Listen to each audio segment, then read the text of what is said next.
Rindam, can you please check with patient PB Menon? Yeah, I just gave her a call a little while ago. She did not respond. Swamiji ka audio off hai. Arindam, we have two of you now. Arindam, you have two of you. Yes, sir. Phone and laptop. Right? End up with an echo. He starts barking, that will be the... Hi, Rishi. I'm not Yes. able to see on my video. Okay, you will do, sir. Just hold on. Just hold on. See, they could all watch him on the video. So we are live now on the YouTube. No, also. no, each one has to put their video on. No? We can put on. This is ours is on. Good time, no? But we can't show off. Prashant Pramod Pal sir was unable to show the video. He's co-host now. Where is he? Okay, is there? Fine, just hold on. Pal sir का audio भी नहीं दिखा रहा है, इसका मतलब ये तो ऑन Video है। भी है ना? Audio है, audio है. ऑन है, अच्छा वीडियो नहीं आ रहा सर का।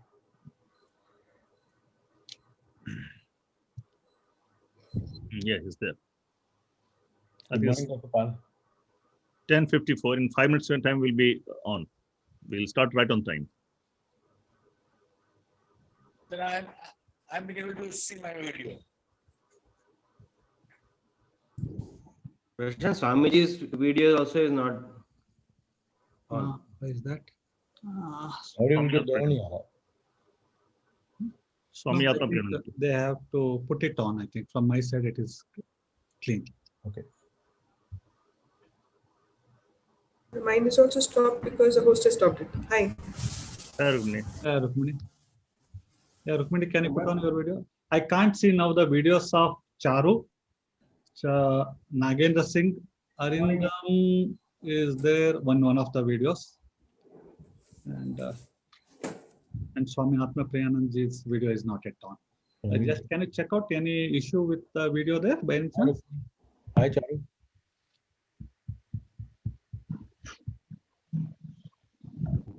I hope ours is okay.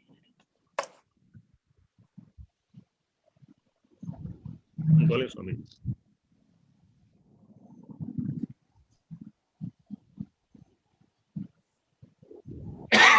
Hello. Hello. Good morning. Hi, good morning. Good morning. Good morning.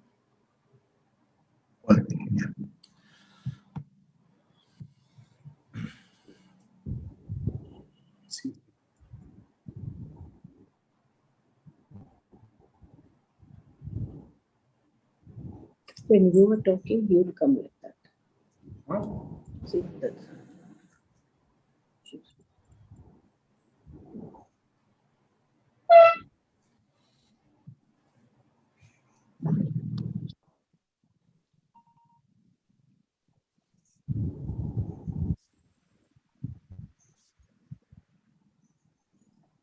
What's the order? We have an order, no? Sorry. You are starting out, no? Yeah, at 11. Stop at 11. 4 minutes to go.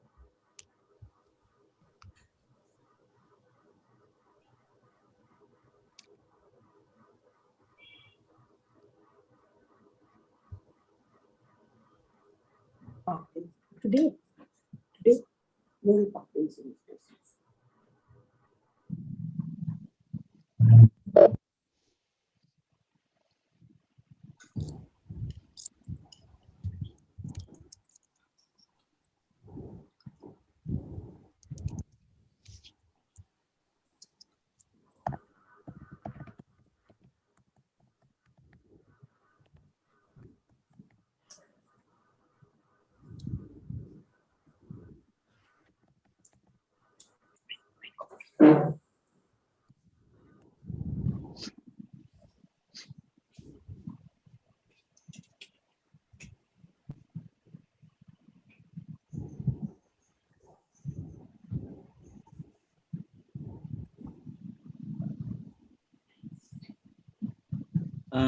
If all of us can put on their videos, probably we can take one snap of all of us. I think it may be difficult to later on to take a snap of everyone together.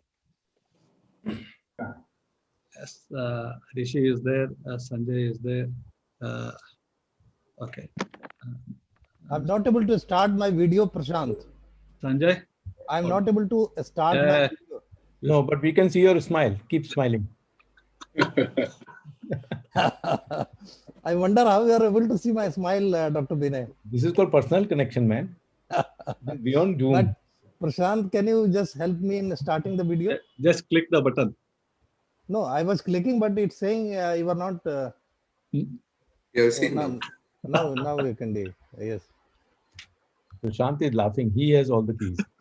Yes, he had disabled me basically. No. You didn't join at 10:30, Sanjay. You need to join slightly ahead of time. Okay. You can't be sharp minute attendee. You are the YouTube member. So you are putting penalty on me. Yes. पहले होता था ना कि आप जो AC का therm उसको stabiliser को ऑन करो फिर वो 5 मिनट बाद एसी ऑन होता था. Something like that. सर कभी हमारा सेमिनार्स में हो जाता था 2 मिनट पहले सेमिनार का डोर लॉक कर दिया जाता था अंदर से. जो अंदर है अंदर, जो बाहर है बाहर. Yeah, वो बड़ा tragic. Let's not discuss that now. Different platform. सबके दर्द बाहर आ जाएंगे.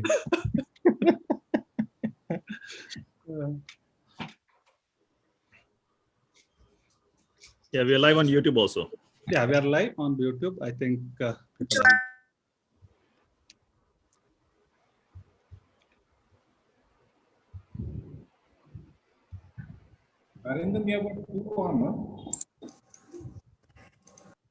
anyone not able to put on their videos, just let me know once so that we are going live. If any issues is there, I can. Only, I think, Rishi, can you find out with Dr. Swami Athapriyananda? His video is not. I can't put on my video. Prashant, you have disabled it. No, hold on. Prashant, I also can't put on my video. Sure, just a minute, sir. I'm just putting it on. Nice. Mohit, hi. Hi. But I can't say hi without me having. Yes. Without you not. Just check if yours is okay. Just ask them if yours is okay. Now can you put on, sir? Charu, now can you put on? No. I thought I have made you as a co-host. No, I can't. Charu has some problem with the computer. No, I don't have any problems, but I just can't. Prashant doesn't want me to put on the. No, from my side, it's all green, Charu. I don't see any issue here. Is Dr. Pace's video all right? Yeah, he's there. He's perfect. Yeah, all right. Okay, thanks. Am I audible? This is Pramesh Atnakar. Yes, Mr. Pramesh, you're audible. Very good. Thank and, you. And video is not coming through. Just hold on. So you should be in the middle, okay? Prashant, Pramesh, Mr. Pramesh. I'm just it should be like that, in the middle. I think it's a good time to take a picture. A lot of people are there. My video is not there. Send them the picture. It says host is this. You need to put the video by yourself, sir. We have made you as a co-host. So once you're co-host, you need to put on the video by yourself. Put it on now. Yeah. It's 11 a.m. now. I think time to start. All right. So Sanjay, Rishi Menon, and Nagendra Singh's video is not there here. Other than that, I can see everyone's video. So basically, what I can tell is once you switch off the video, to switch on the video again, we have to make you co-host. So once you have switched on the video, keep it on. Shall we take a picture? Yes. Hello, Dr. Good. Do I switch off the video or keep it on? No, keep it Keep on. it on. Morning.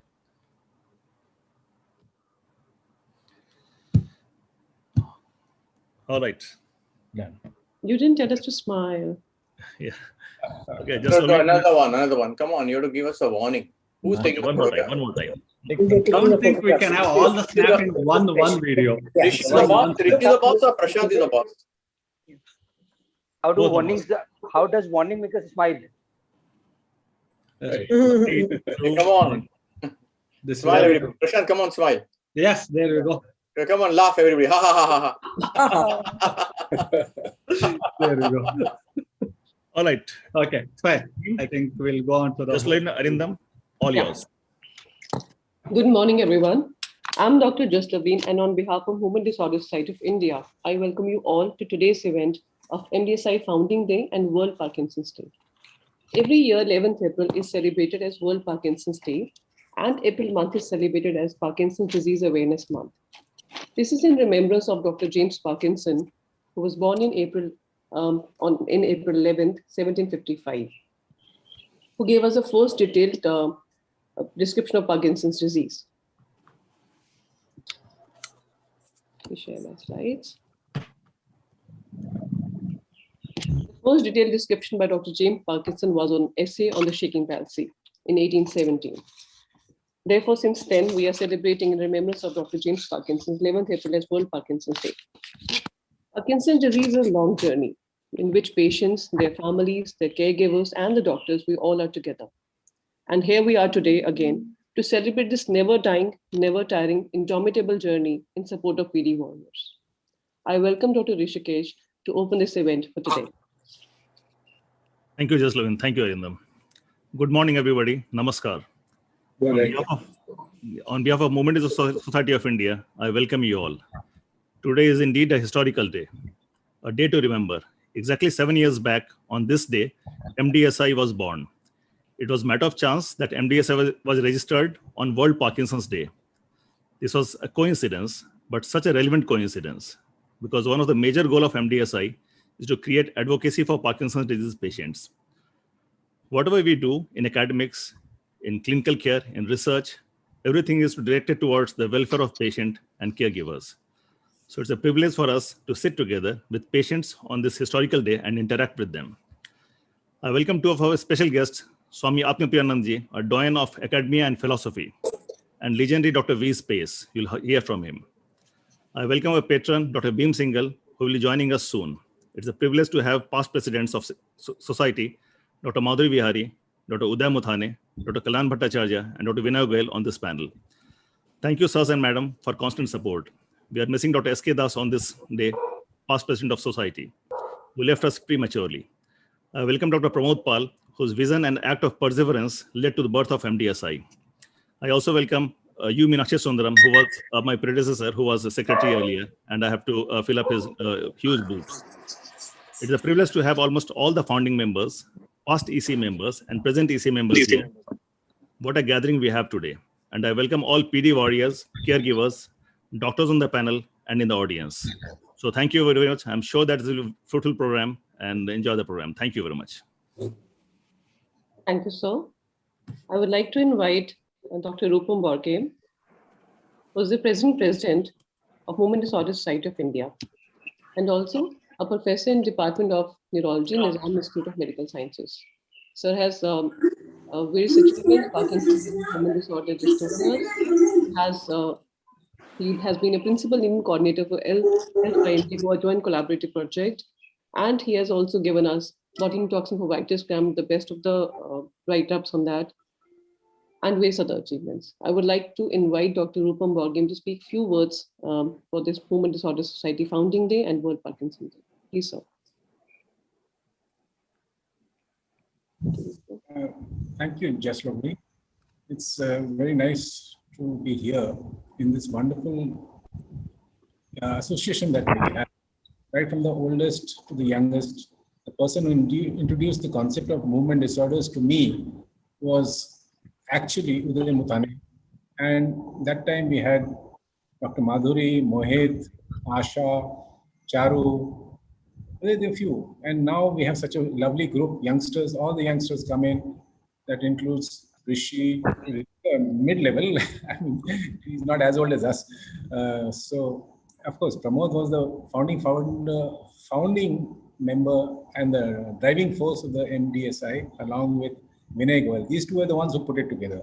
And they sat together and put together this association, which we seniors did not actually do it.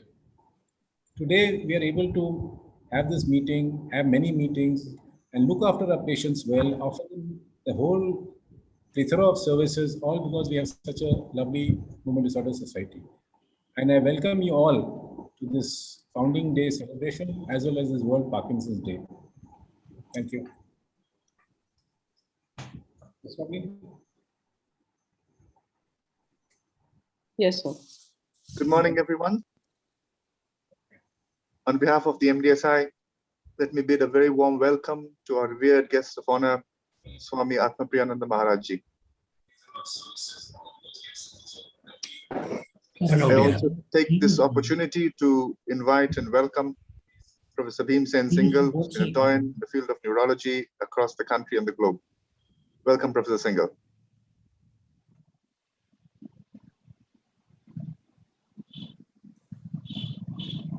Could you have the video, Jess? Sir, video or audio check करें. The slide, please.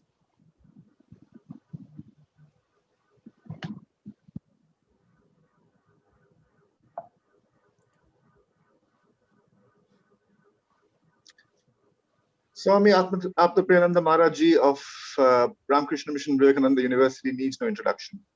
He's a legendary motivational speaker. He has a PhD from the University of Madras in theoretical physics.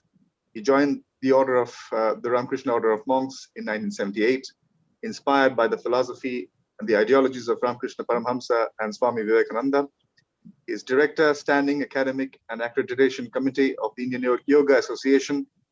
He's a global motivational orator par excellence, has been renowned the world over. He stresses upon the peace and harmony of religions taught by his revered Guru, Sri Ramakrishna Paramhamsa, and is a council member of a large number of global organizations working for comparative mysticism and spirituality, holistic welfare of children across the globe. We bid Swami Athapriyananda Maharaji a very, very warm welcome to this august gathering. Swamiji, please.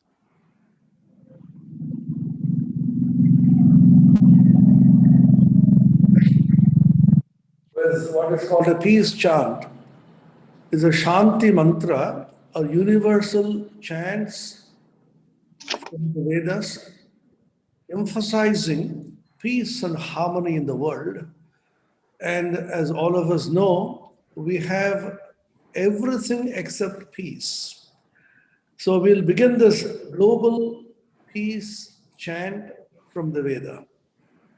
Om Dyau Shantihi Antarikshagum Shantihi Prithvi Shantihi Oshadhaya Shantihi Vanaspataya Shantihi Apa Shantihi Vishve Vedeva Shantihi Brahma Shantihi Sarvam Shantihi Kama Shantiredhi Om Shanti Shanti Shanti.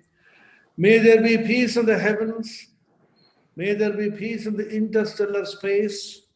May peace reign on the earth. May the oceans and the rivers and the water bodies be peaceful. May there be peace in the environment, in the vegetation, in the animal kingdom. May there be peace in nature everywhere. And may peace envelop the whole universe, and that that peace come to me. Om, peace, peace, peace. So today is a historic occasion for everybody because today is World Parkinson's Day, in which one of the very important ailments relating perhaps to old age and other reasons was discovered, and groups of people are engaged in finding out the cause of this and the remedy. As Swami Vivekananda said, this life is short, the vanities of the world are transient, and they alone live who live for others. The rest are more dead than alive. In fact, talking about the educated people of India and elsewhere, he said, so long as millions live in hunger and ignorance, I hold every man a traitor who, having been educated at the expense of the poor masses, pays not the least heed to them. In the ancient Indian tradition, we have the theory of rina, debt.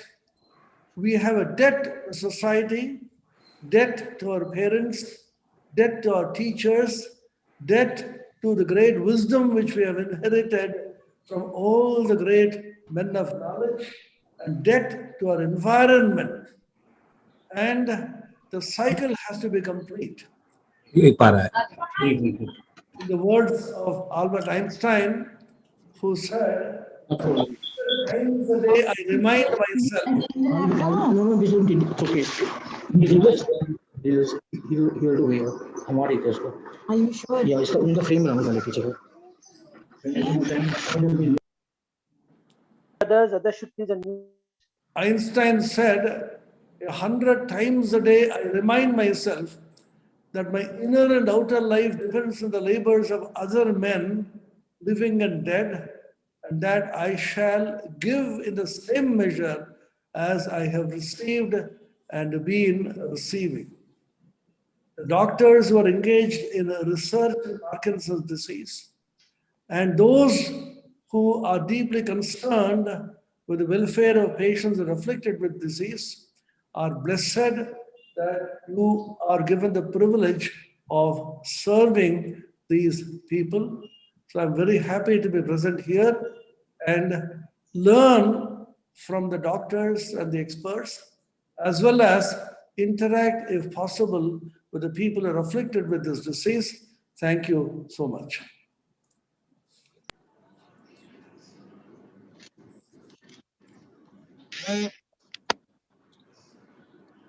Thank you, Swamiji, for that wonderful motivational speech, which will inspire all of us, PD warriors and PD doctors alike, to take this challenge forward. May I now request Swamiji to launch a book by one of our great and brave PD warriors, Nagendra Singh. Could we have the book launch, please?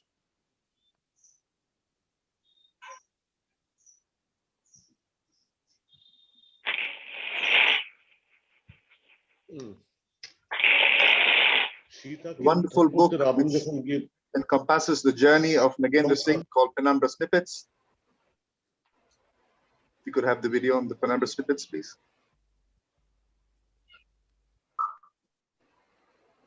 Mr. Nagendra Singh, now 68 years old, is a Mayo College alumni and management graduate. He started his career as management trainee in Tata Steel, spent 17 years with Tisco. His last assignment was HOD of Admin and HR at Tata Main Hospital, Jamshedpur, till 1994. Thereafter, he came closer to his native place, Hapur, and started his onward journey with Sugar Industries as General Manager, Agota, and rose to the level of director on various boards. He was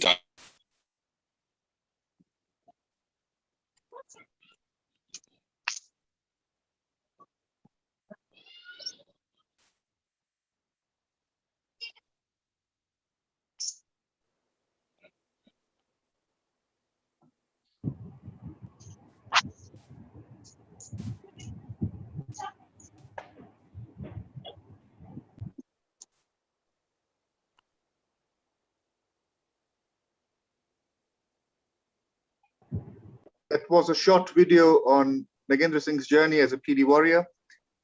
We'd request our revered guest, Swamiji, to launch the book officially and address us again. It's my privilege and honor to be able to release this book and officially launch it. Can somebody briefly tell us about this book and what it contains?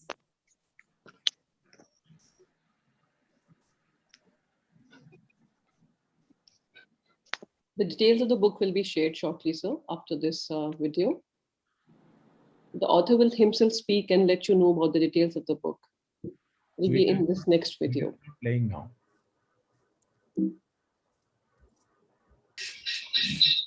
Mr. Nagendra. The author of I was declared Parkinsonian Parkinson in 2013. And from 2013 to 2021, there's been a long journey. Parkinson's, my friend, is not something that you pop in a pill and you get cured. It is a lifestyle management. Life has many things to digest about. And one of them is Parkinson. There is positivity, courage, and there is resilience. Now, by way of background, I did my schooling from Mayo College, Delhi University, honors degree, PGDBA, and landmark education graduate, along with some training inputs and motivation. Now, my 40-year-old career, I worked on the agenda of my employer, Malik, rather than on my own. And finally, when I was in Birla, I hung my boots when there was no retiring age.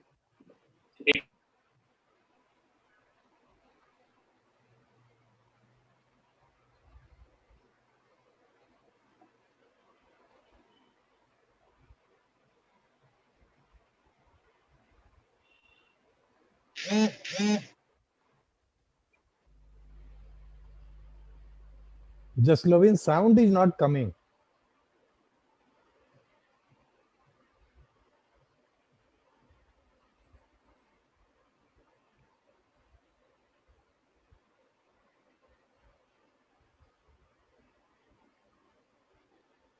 No sound is coming. 20 pages in which there is technology, there is management, there is case studies, and there is the Parkinson management from my point of view.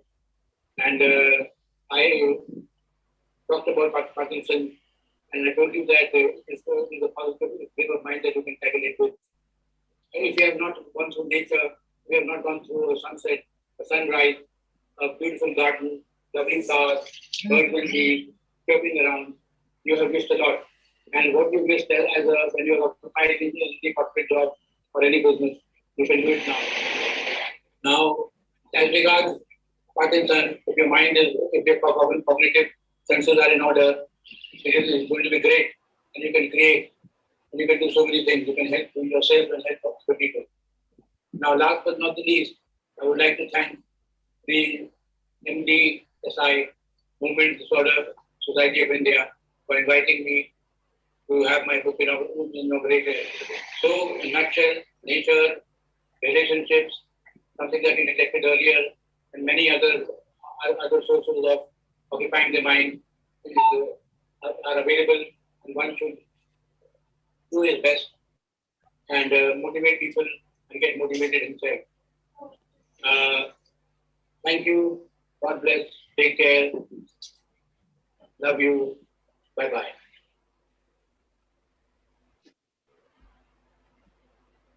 May I now request Swami Athapriyananda Maharaj Ji to address this audience on his thoughts on the book, please.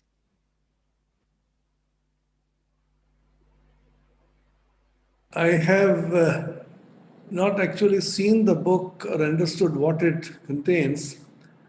Frankly, I couldn't make much of what the author himself said. Can anybody briefly tell me what the author said? So this is regarding his experience with Parkinson disease. He was in corporate world, top of corporate world. At the peak of career, he was afflicted by Parkinson disease, and he has to readjust his life accordingly. So what he is writing in the book, that daily experience, means seeing the sunshine, the moon, the nature, this itself is much better than anything else. And he has put his experience of life in that book. So as a patient's perspective. Oh, interesting. See, life brings us great challenges. When Swami Vivekananda was in the Maharaja of Khetri's kingdom, the Maharaja put him two simple questions. One, Swamiji, what is education? Swami Vivekananda said, education is the nervous association of certain ideas. That means ideas should not only remain at the intellectual level, the idea should deeply penetrate and transform your being so that they become instincts, as it were, rather than being at the mental and intellectual level.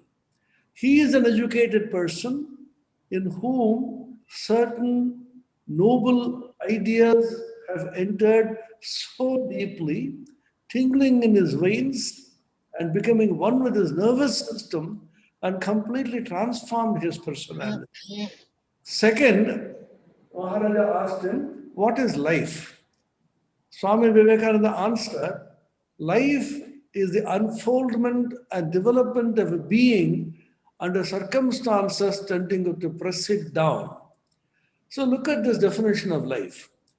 Circumstances, nature, and life itself throws up challenges. And constantly we are made to face these challenges, and adverse circumstances try to press us down. So the inner strength of a human being is that he not only meets these challenges, but conquers them and lives a life of fulfillment. What is most important is to live a life of fulfillment, whatever you are, wherever you are, whatever you do. Swami Vivekananda's life itself is a wonderful incident, which I like to narrate, share with you. When Swamiji was in Benares, he was chased by a group of monkeys. They were very hefty fellows. Ferociously, they started attacking him. And in a moment of instinct, they started to run, flee. And the more he ran, the more the monkeys ferociously chased him. Suddenly he heard the voice of an old monk who said, "Face the brute." Then Swami Vivekananda turned back, just looked at these monkeys face to face, and lo and behold, these monkeys simply turned back themselves, took to the heels and ran away. Hundreds of times later in his lectures, Vivekananda used to say, face life, face challenges, and never be cowed down by circumstances. So this gentleman who has passed the high and low of life,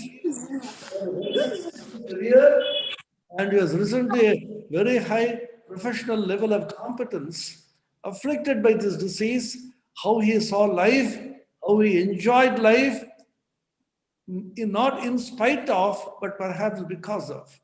Because challenges come to us and rouse the inner power. Swamiji had a beautiful poem in which he said, "The wounded snake its hood unfurls, the desert air resounds the call of the heart-struck lion's rage. The cloud pours forth its deluge strength when lightning cleaves its breast. When the heart is turned to its inmost depths, great ones unfold their best." Albert Einstein was considered intellectually disabled when he was young. He was too slow to learn. And you know, these instances of so many geniuses who were considered too poor to excel in life. And they conquered the challenges, faced them. As Vivekananda said, there is a great potential perfection in all of us, only we have to manifest them with courage and boldness. Whatever God has given us, if you believe in God, or if you substitute nature, whatever nature has given us, whatever God has given us, put it to the best use and try to arouse it. Stephen Hawking in physics, recently he passed away. As you know, he was afflicted with a very serious neural disease which took away speech from him. He could not even walk, he could not even move his limbs, but his mind was so amazing. He wrote several books, the famous book, The History of Time, The Baby Universes, and so on. These are people who infuse so much of hope and courage in us. And it is not what God gives you, but whatever God has given you, use it to the best way possible. I will end with a small poem which I read in school. It is a dialogue between a mountain and a squirrel. Very interesting dialogue. The mountain is so proud. I am carrying so many forests on my back. And the squirrel, little fellow, is being heckled by the mountain. The squirrel gently answers back, "Talents differ. All is well and wisely put. If I cannot carry forests on my back, neither can you crack a nut."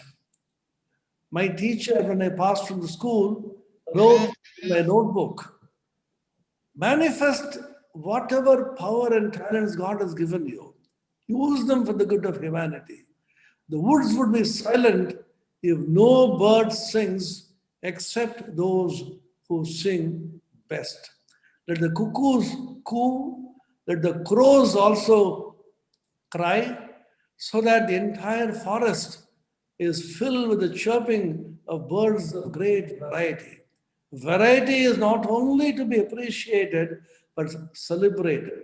Each one of us has infinite power within us, physically, mentally, intellectually, and spiritually. It is manifested as much as possible. And the most important benchmark being Sarva Bhuta Hite Rataha. Are we striving to be useful to the world, to bring peace and harmony and joy to everybody who come into our contact? This book, I'm sure, will inspire hundreds of people who might be oppressed by this disease and who can take up this challenge. Lives of great men all remind us we can make our lives sublime, and departing leave behind us footprints on the sands of time, as Longfellow said. I wish this book all success, and may it bring great succor, courage, and joy to hundreds of people, patients like him who have been afflicted, is my prayer. Swamiji, thank you for Thank you, sir. wonderful, inspirational speech. You have motivated all of us, PD doctors and patients alike.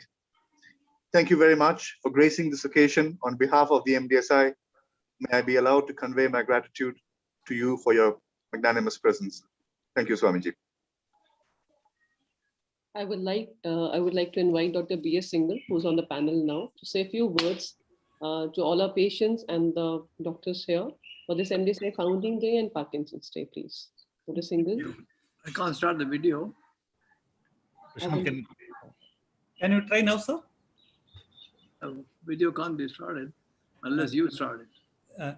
Yes, there you go. Yeah.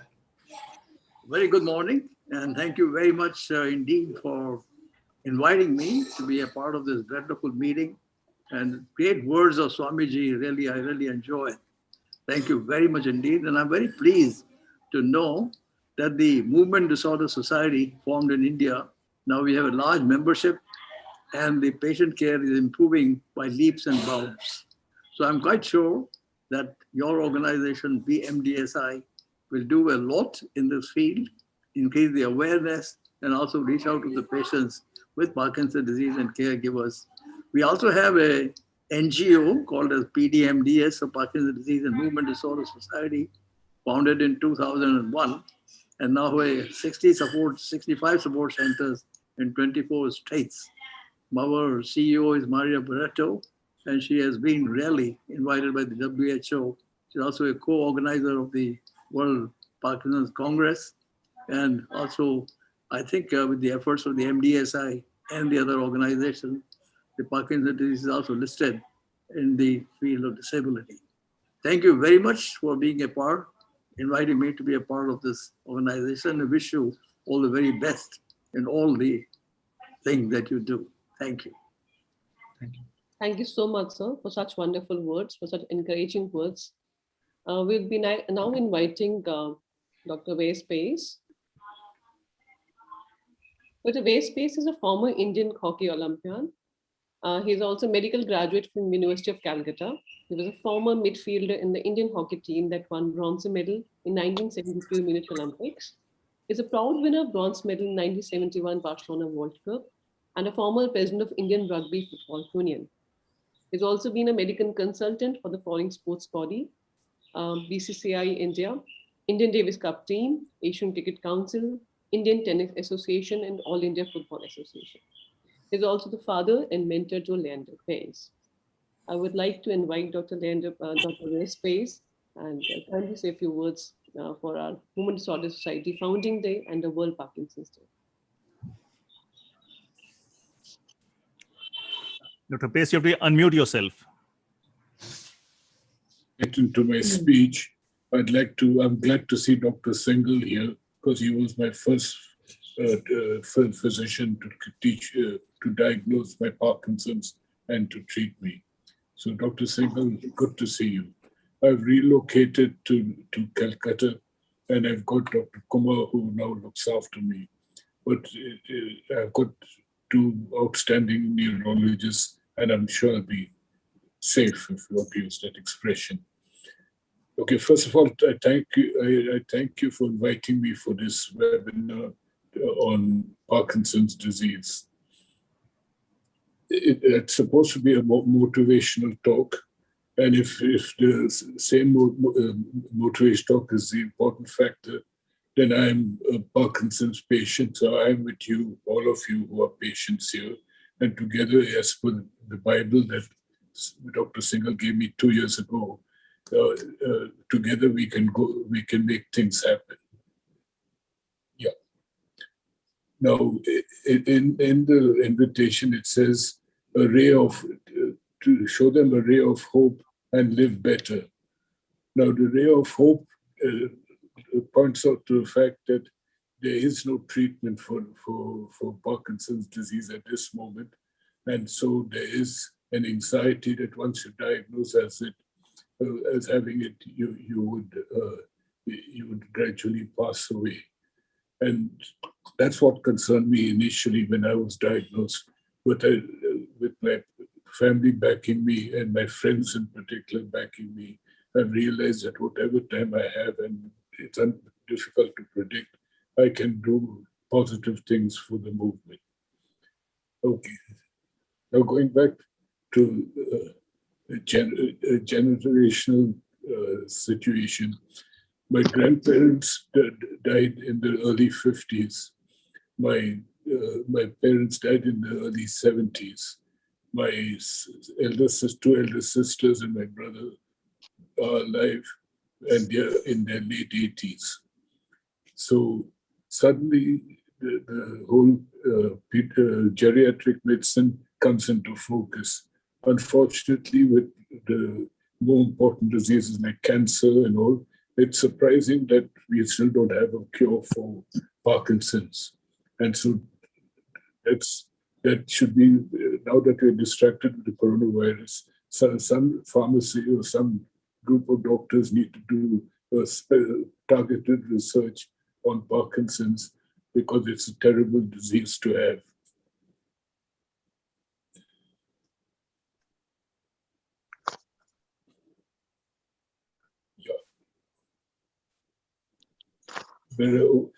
Please.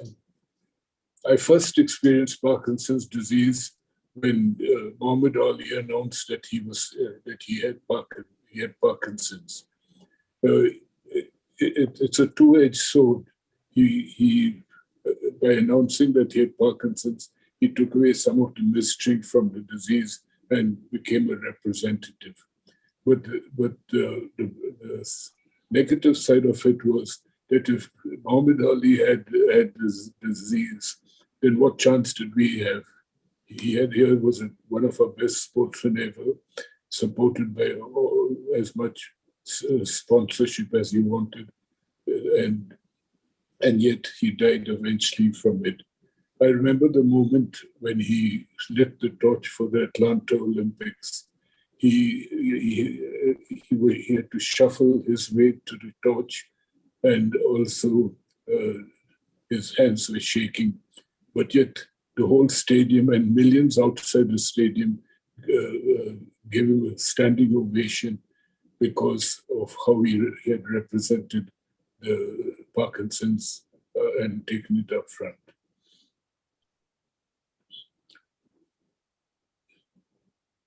The question that came up with him was, did the rope-a-dope tactics of his boxing defense, did that affect him? They're still figuring out. Nobody knows what's the cause of Parkinson's. As far as my experience is concerned, if I go back, now that I know I've got Parkinson's, we had one situation in the finals of the Baton Cup here in Calcutta, playing for Mohun Bagan, where the ball got deflected by an opponent forward, hit me on the forehead, and I spent 2 days spitting out pieces of the frontal bone. And I don't know whether that eventually led me into Parkinson's disease, but I'll take it for what it's worth.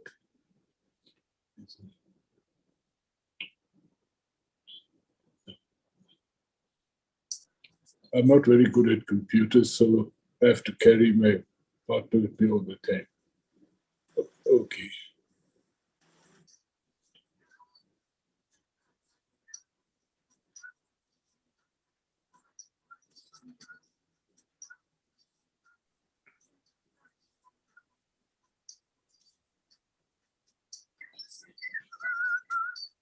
Yeah. No, I think I'll skip the rest because we got 8 minutes. Hope. What is there hope for the Parkinson patient? Yeah, in my personal experience, working with the BCCI, Greg Chappell, who was then took over as manager of the Indian cricket team, he brought a gentleman called Charles Krebs, who had suffered from spinal injury while he was checking out oil rig. He was a doctor in physiology, but he was owner of oil rigs, a rich American millionaire. And he went down, and by the time he came up, he had paralysis from his neck down. And when he gave us his motivation talk, he could just about shuffle his way into the seminar room and shuffled his way back and went back to Australia, where he lives as a resident. The important thing was that he decided that he would not accept the fact that there was no treatment. And so, with his background in physiology, he formed an organization, and they set up physio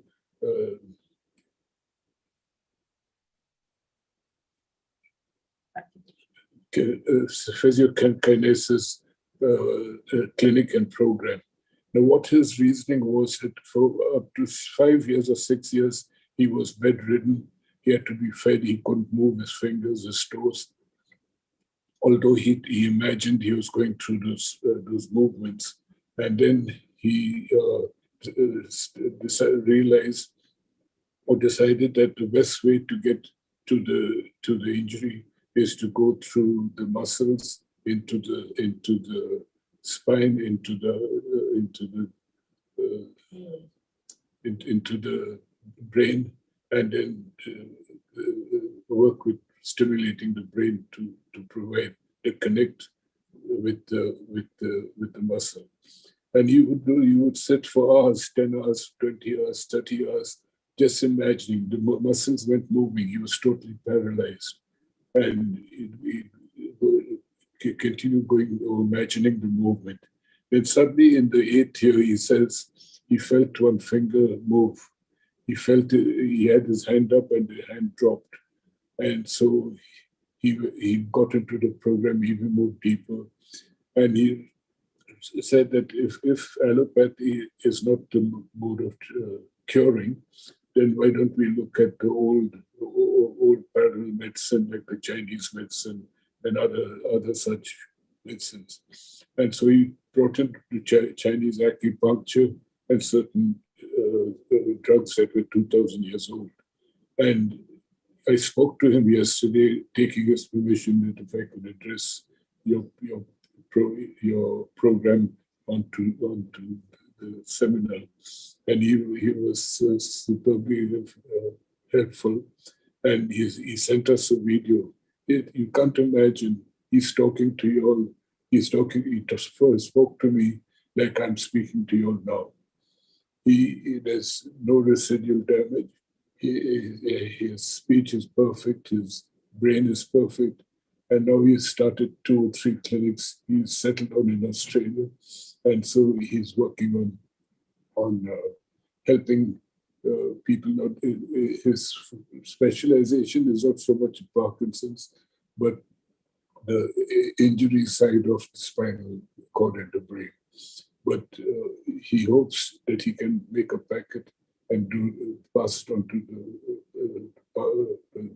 the Parkinson's issue. The whole emphasis of long-term treatment for Parkinson's is on the neurologists, which he also realized. So he's got a great team of neurologists who work on the Parkinson's side. Yeah. The second point is that obviously I'm reading because the dead end, that means that there was no treatment, that shook me up a little. People say you can smile, be good, happy, this and that. But yes, well, it's easy to smile, it's easy to be happy because all you have to do is smile, and the feeling good feeling goes throughout the body. There is a second group of people, Howard Shiv. He's not a doctor. This is a book that he's written, which I just started reading 2 days ago. And his focus is that the driver in the body is the heart. And if the heart drives positively, that means with good thoughts, happy thoughts, no stress, then the heart filters that out and sends the important signals to the brain. And then the brain regenerates and helps helps the patient to recover in the long term. He says he had Parkinson's disease. He never took a medicine or never took any other therapy, massage or anything, except positive thinking. No, for me, it's difficult to believe that it could happen, but he seems legit. And so this is this harder system than Krebs' system. But Krebs, one saw it happen in front of me, and one spoke to the gentleman, and it's remarkable. We hope that the neurologists who, in this association or other associations would be able to research into this, because somebody has already opened the door halfway, and maybe we need to open the door full way and give us the hope of it being as normal as we can be. Thank you.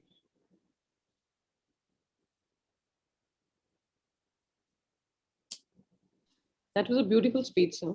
Thank you so much. We really appreciate you coming out with us about your Parkinson's disease struggle and this long journey that you have shared with us. It'll be very inspiring for all the patients and of course for us doctors as well. We now know how do we treat our patients, not only for medicines, but also since it's a long journey to maintain a relationship with them. Thank you so much. Thank you so much. I would like to invite next Dr. Vinay Goyal, who's here with us on the panel, to say a few words for this Movement Disorder Society Founding Day and Parkinson's Day celebration. Thank you, Dr. Jasleen. Thank you, Dr. Rishikesh and his team for organizing this World Parkinson Day program. This is the first time MDSI has taken a venture to start a public awareness program on a global forum that everybody can attend this program. And I'm happy Professor B.S. Singhal could take out some time and be with us. I was very happy to listen to Swamiji. I think the time is very short for him to speak at give a talk, and maybe we need to organize a big time program under the banner of MDSI. I listened to Dr. Pius as well as Dr. Swamiji separately, individually, to give a motivation talk, which I'm sure they have a lot of things to teach all of us, not only doctors, but also the patients with Parkinson's disease and their caregivers. Because I have to attend another program right now, so I'll be leaving this forum, and I wish you all the best for the program. Thank you very much. Have a nice day. Thank you.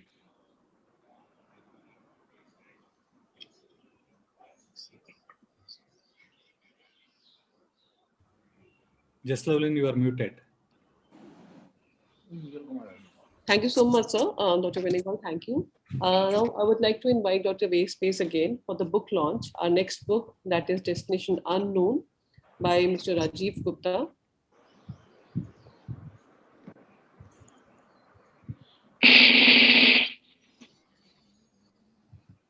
This book is about his journey with Parkinson's disease. And next we have this video by the author about the author. Mr. Rajiv Gupta is a 59-year engineering graduate from Bangalore, India. He worked at the Aircraft Design Bureau of Hindustan Aeronautics Limited for 16 years and was part of the Light Combat Aircraft Design Program. Following that, he has worked at HP for 17 years. At a young age of 51 years, he was diagnosed with Parkinson's. The initial devastation of the diagnosis was significant in his personal and social life. He believes in saying of Viktor Frankl's quote, "Those who have a why to live can bear with almost any how." He has been on eventful journey since then. In 2018, he underwent deep brain stimulation under the care of Dr. Prashant Delke and Dr. Kiran Khanapure at Bangalore. Mr. Gupta has decided to pen down his journey till now to help and motivate people with Parkinson's and their caregivers. This is his experience. Destination Unknown, My Journey with Parkinson's Disease. Dr. Prashant, can you please tell us something about this book, since he has been your patient for quite some time? And before we launch the book, can you tell us something about this patient and book?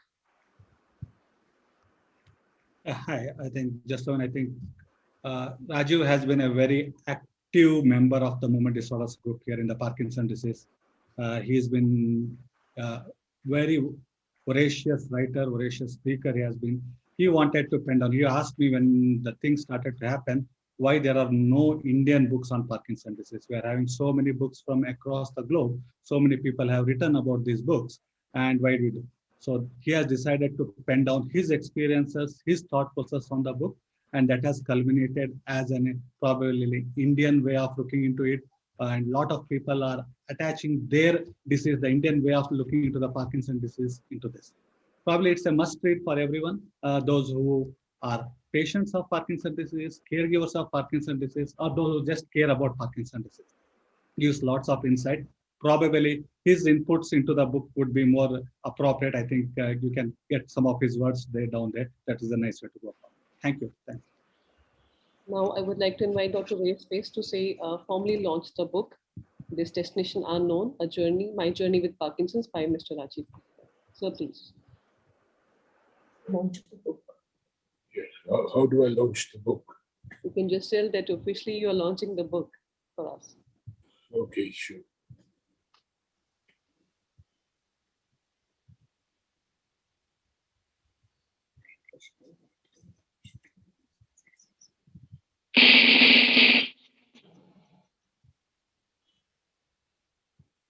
Is that all right?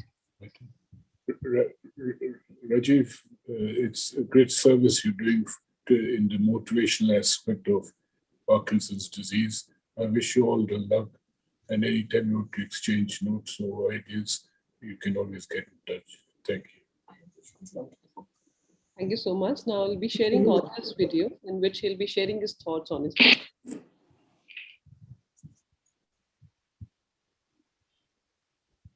Honorable Chief Guest Swami Athapriyananda ji, Dr. Payal, members of MDSI and fellow Parkinson's community.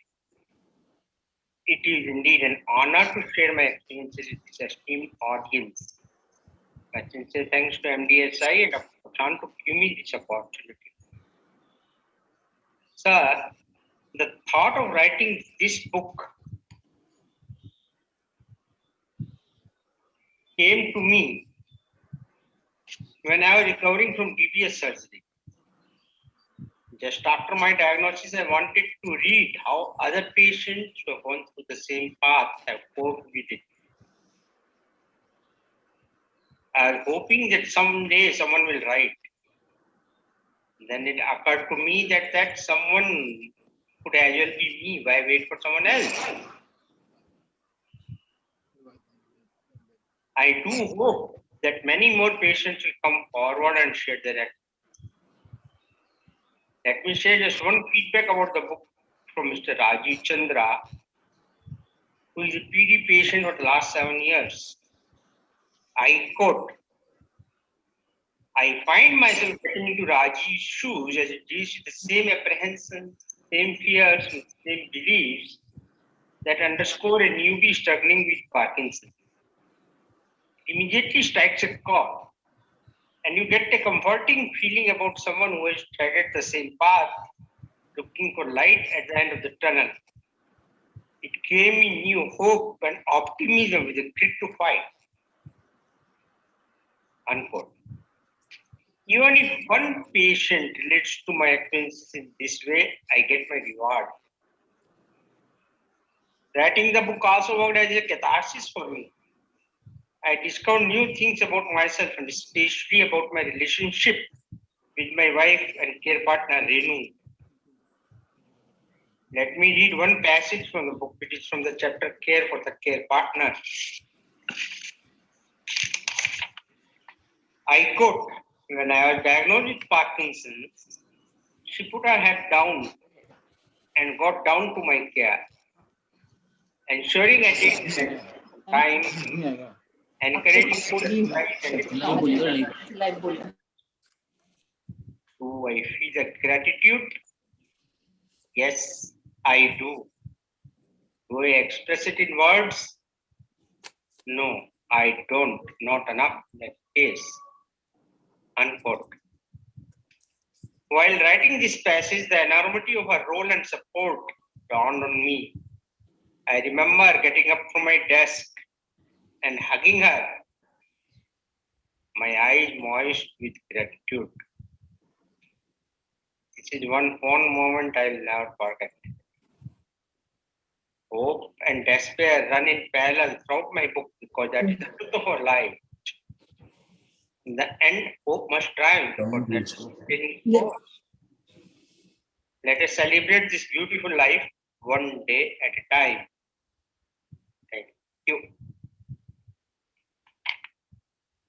Thank you so much, Dr. Vaispace, for being with us here today. And thank you, Mr. Rajiv Gupta. He has sent his video, has been very kind for that.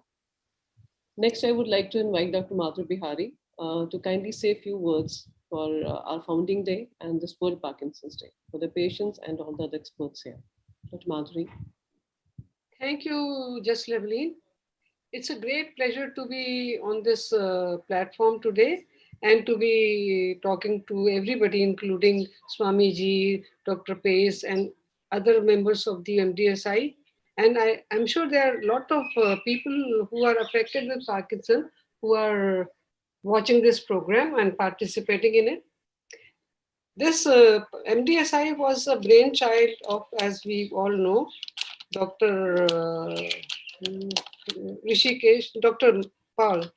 He worked incessantly without tiring and created this society.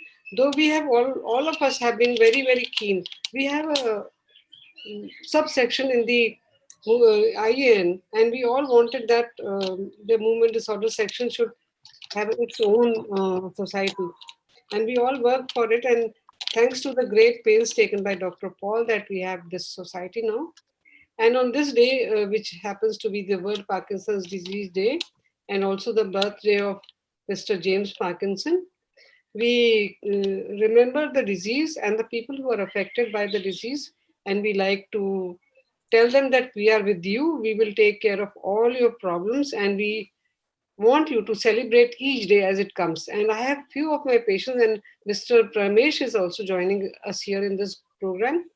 And we all know that the more you keep your body active, the more active you remain. And as we know that the Parkinson disease makes our life very sluggish, it is important that we all keep our body very, very active. And this is the message I want to tell everybody and give to everybody, that you must keep yourself active. If you keep your brain active, your brain will not go bad. If you keep your body active, your body will not become slow. So please keep them.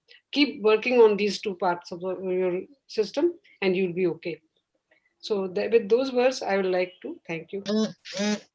That's a wonderful message from Dr. Madhuri Bihari, who herself is very active till this age and has been an inspiration to all of us and of course to all our patients. Thank you so much, ma'am. That was a wonderful message. Now I would like to invite next Dr. Mohit Bhatt for a few words for our founding day and a message to our PD warriors here. Dr. Mohit. Thanks, Jaslovin. And it's a wonderful day to see this screen in front of me. In 1991-92, when we started movement disorders in India, if I had there was no mobile phones, and if I had a Zoom meeting like this, there would be probably two faces. There would be Madhuri over here, and then came people like Uday Muthane, Asha Kishore. So we would have probably in a 2 years' time, I would have had 4 faces on a screen. Today, the screen is full of so many faces, and I have to shift the screen to see all my friends from all over India. So this just goes to show that now movement disorder has spread in every part of India, and all patients with Parkinson's disease, wherever they are, they don't need to travel. There's a movement disorder expert in every city, literally, if not more than one. So this is a very proud moment to see the society grow. And all full marks to all the young guys who are there, Rishikesh, Pramod, who's been working very hard, Prashant, Soham, Mrudula. So there are so many people, I'm not naming everybody, but who have contributed greatly to the expansion of this group. And I'm most grateful to Swamiji for his very inspirational word on this. For us, this is a very auspicious occasion. Though it deals with patients, it also deals with healing, it deals with giving back to the society and treating patients.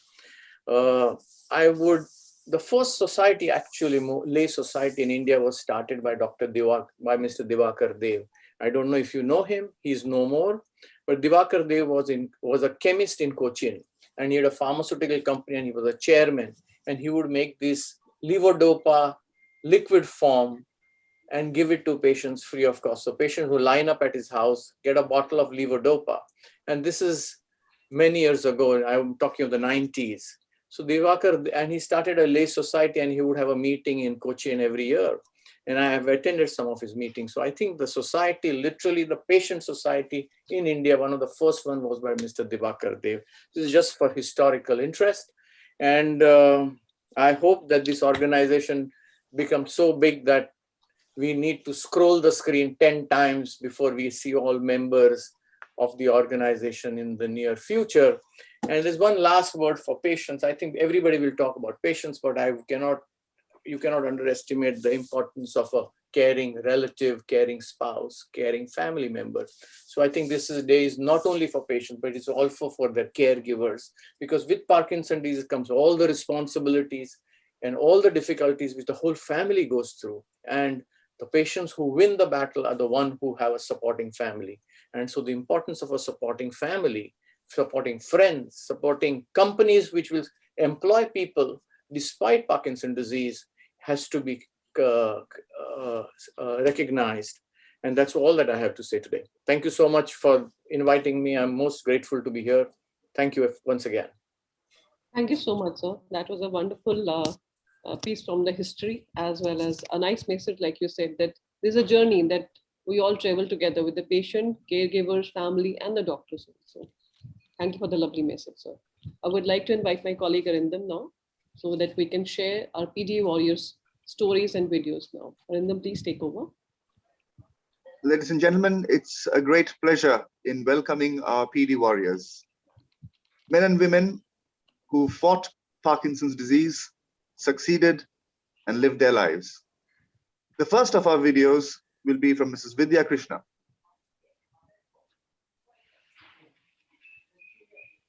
Good morning, everyone. My name is Vidya Krishnan. I'm 59 years old.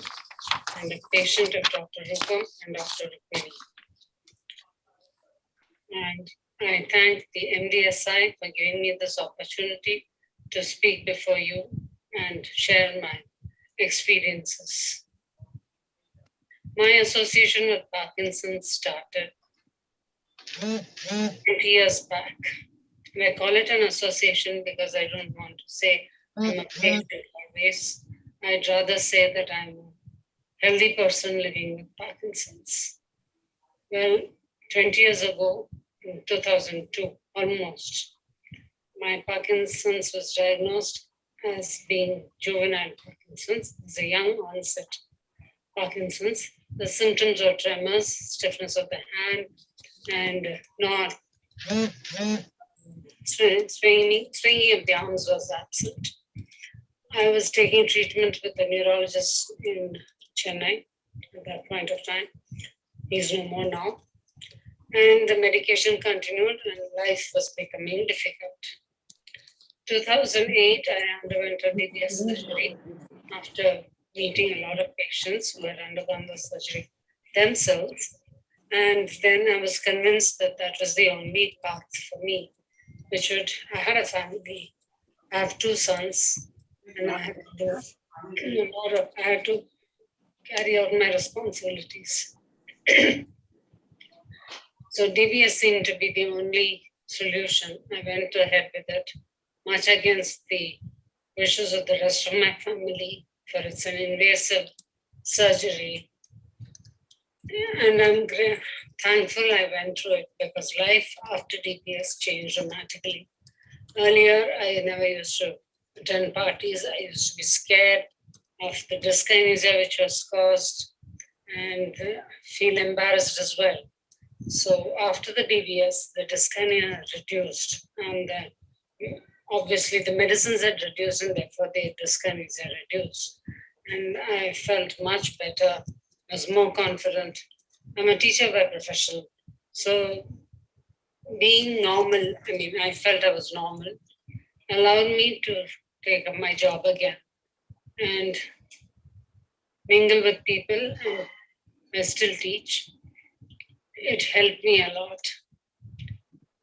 And it allowed me to even, pre-DBS, I could not even dress up. Wearing a sari was an ordeal. Clipping my hair was even more difficult. And cooking was, of course, something which I had to juggle in between my own periods. So all these things helped me, were helped by the DBS. And I still take medicines, but not much. And I do a lot of sport activities. I go for a run every morning. I'm in Chennai. Right now I'm in the US with my son in Michigan in the Midwest, where the temperature has plummeted -20 the last month or so. So that also was quite a challenge for me. I like challenges, and I like to meet them, face them. Of course, I wouldn't have been able to do any of this without the doctor's help and the support of my family. My husband and my 2 sons are my pillar of support. Thank you very much. Mrs. Vidya Krishnan's journey has been nothing short of inspirational. Could I request Dr. Rukmini Mridula, who's been a treating physician for several years, to talk a little about her? Just a clarification, actually Dr. Rupam has been the treating physician for her. I have also been seeing her along with him. So when I was doing my DM final year, that's when her surgery had happened in Nizam Institute of Medical Sciences. So for me, she is my teacher as much as I'm her doctor. So it's been a great journey for me to see her being very positive and improving so well. She has been such a strong, she's been such a strong positive character. She has learned so much about Parkinson's disease, is that she recognized the symptoms in her sister-in-law. She decided when she took her to the hospital and she said, okay, and she waited for some 4-5 years, and she decided that this is the time that her sister-in-law should go for DBS. So she was like, she motivated her, and both of them are doing extremely well now. Yeah, with their problem. Obviously, she's very active. Vidya Krishnan is very active, so she's gone rafting, and she runs every day. So she has an exercise program which is completely good. So it's a good thing to see patients who are very motivated, and they motivate us more. So on World Parkinson's Day, I just wish that we can offer more and more to our patients, and hopefully future will bring more and more treatment options, which will make their lives completely normal.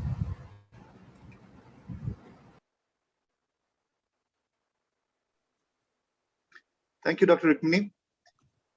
It's such an honor to welcome the wonderful ladies and gentlemen who have played such a pivotal role in taking the cause for movement disorders and Parkinson's disease forward in our country. We've already heard from Professor Singhal, Professor Madhuri Bihari, and Dr. Mohit Bhatt. May I now invite Professor Kalyan Bhattacharya to address this august audience, please.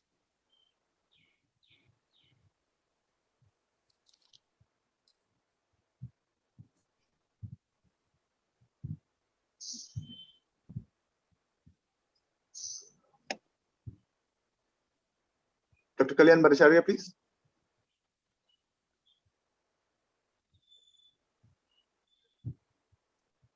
Yes, the video is not coming. We've just made you Who's co-host. the- You're able to do that now. Can you try it again?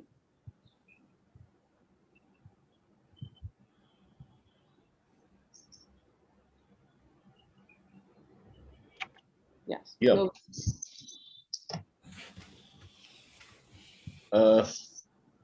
Good afternoon. Yes, good afternoon to everybody.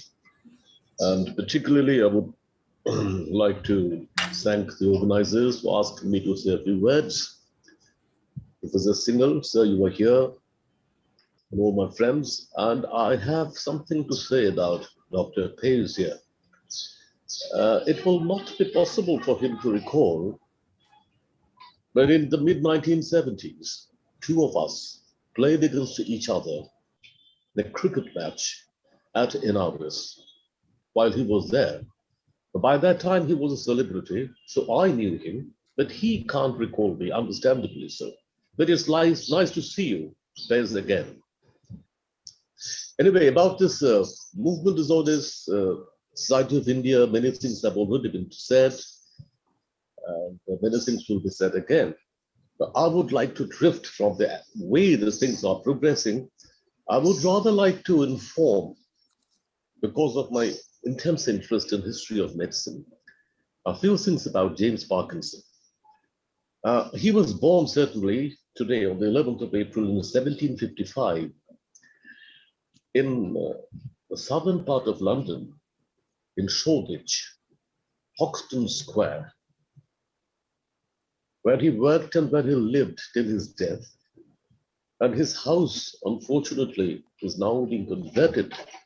Instead of keeping it as a kind of a monument, it has been changed into a nightclub. Now, I have been to his house once because of my interest in these matters. Now, for the unfortunate victims of the disease, James Parkinson described actually only 6 cases in his lifetime, of which one he saw at a distance, walking with tremors in the hand. 2 of them he treated for some time. One he saw, in his own words, running with a pace, which means destination. Many of you may be suffering from it.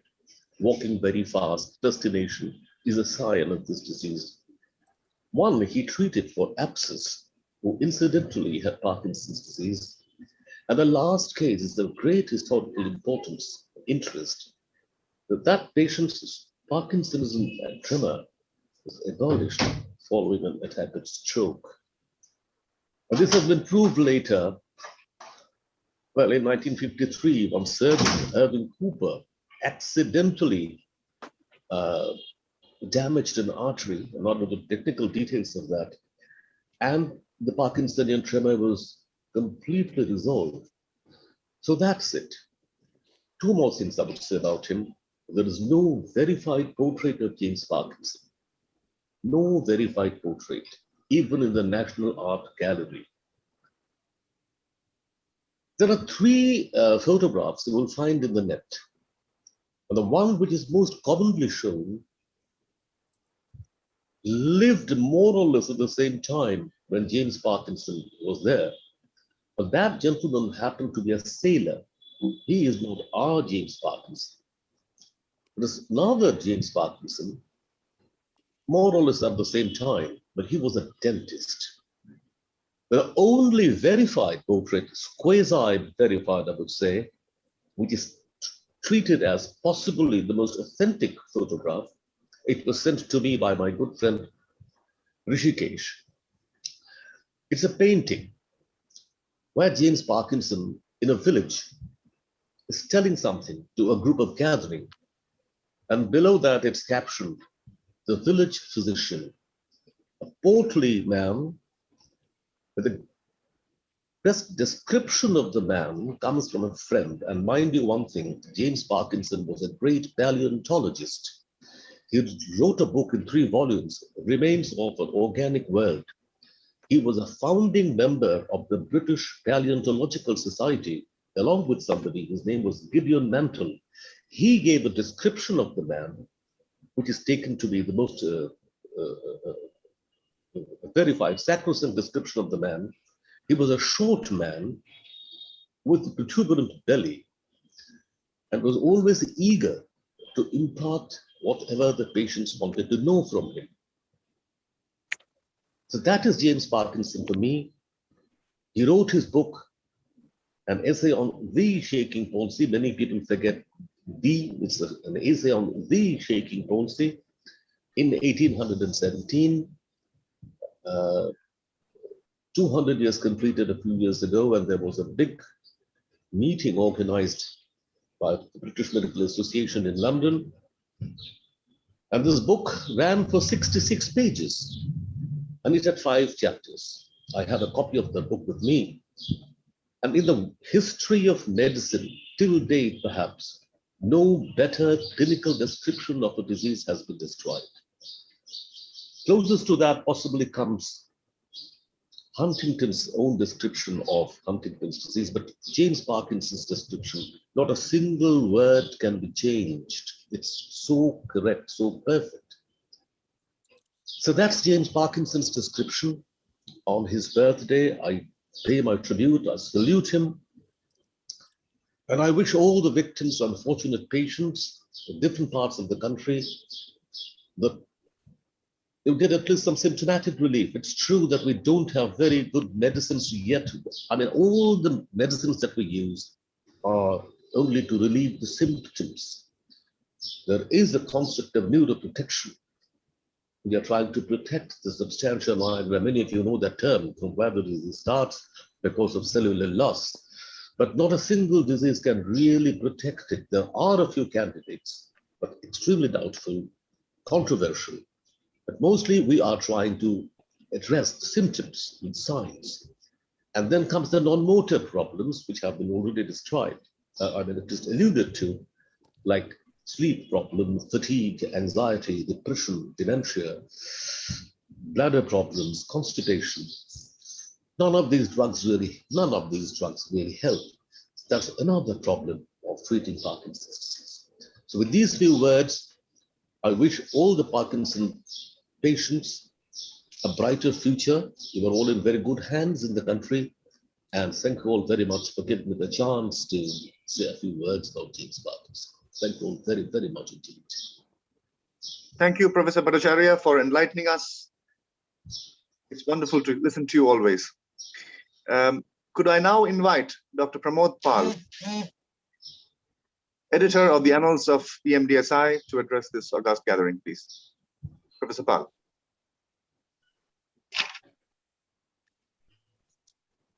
Good afternoon. Thank you, Rishi and the organizing committee of MDSI for giving me this opportunity to share my views. Today, as Rishi has told, that it is both MDSI Founding Day, which is we are celebrating the first time, I think, since the inception in 2014, and also the Parkinson's Day. So already you have heard from all the stalwarts about what is the importance of this day for the patients with Parkinson's disease. And it is merely a symbolic day because nowadays we are not able to meet in person, but it will definitely give a confidence to the patients and the caregivers that we are always there with them.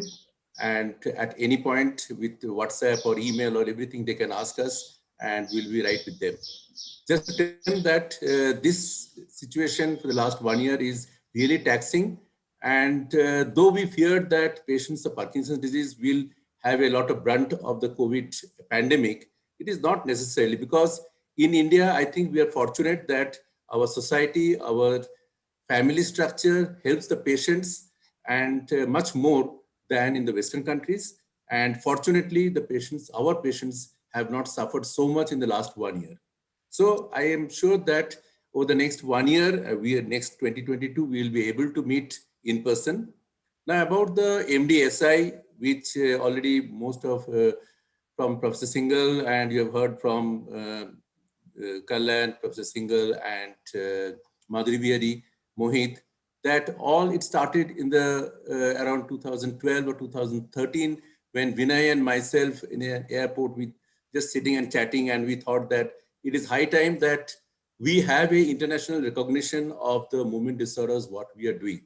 And that time, I think we were very poorly represented. There were only few fellows in the country to start with, Madhuri Bihari and Asha Kishore, Mohit Bhatt, and we had just returned from that time after fellowship. And with a strong founding members, we had 20 founding members. Most of them are here now, along with other important personalities in the movement disorders. We could start the Movement Disorder Society of India in 2014. Now it has grown in leaps and bounds. We have started a journal of our own, and it is soon will get PubMed indexed.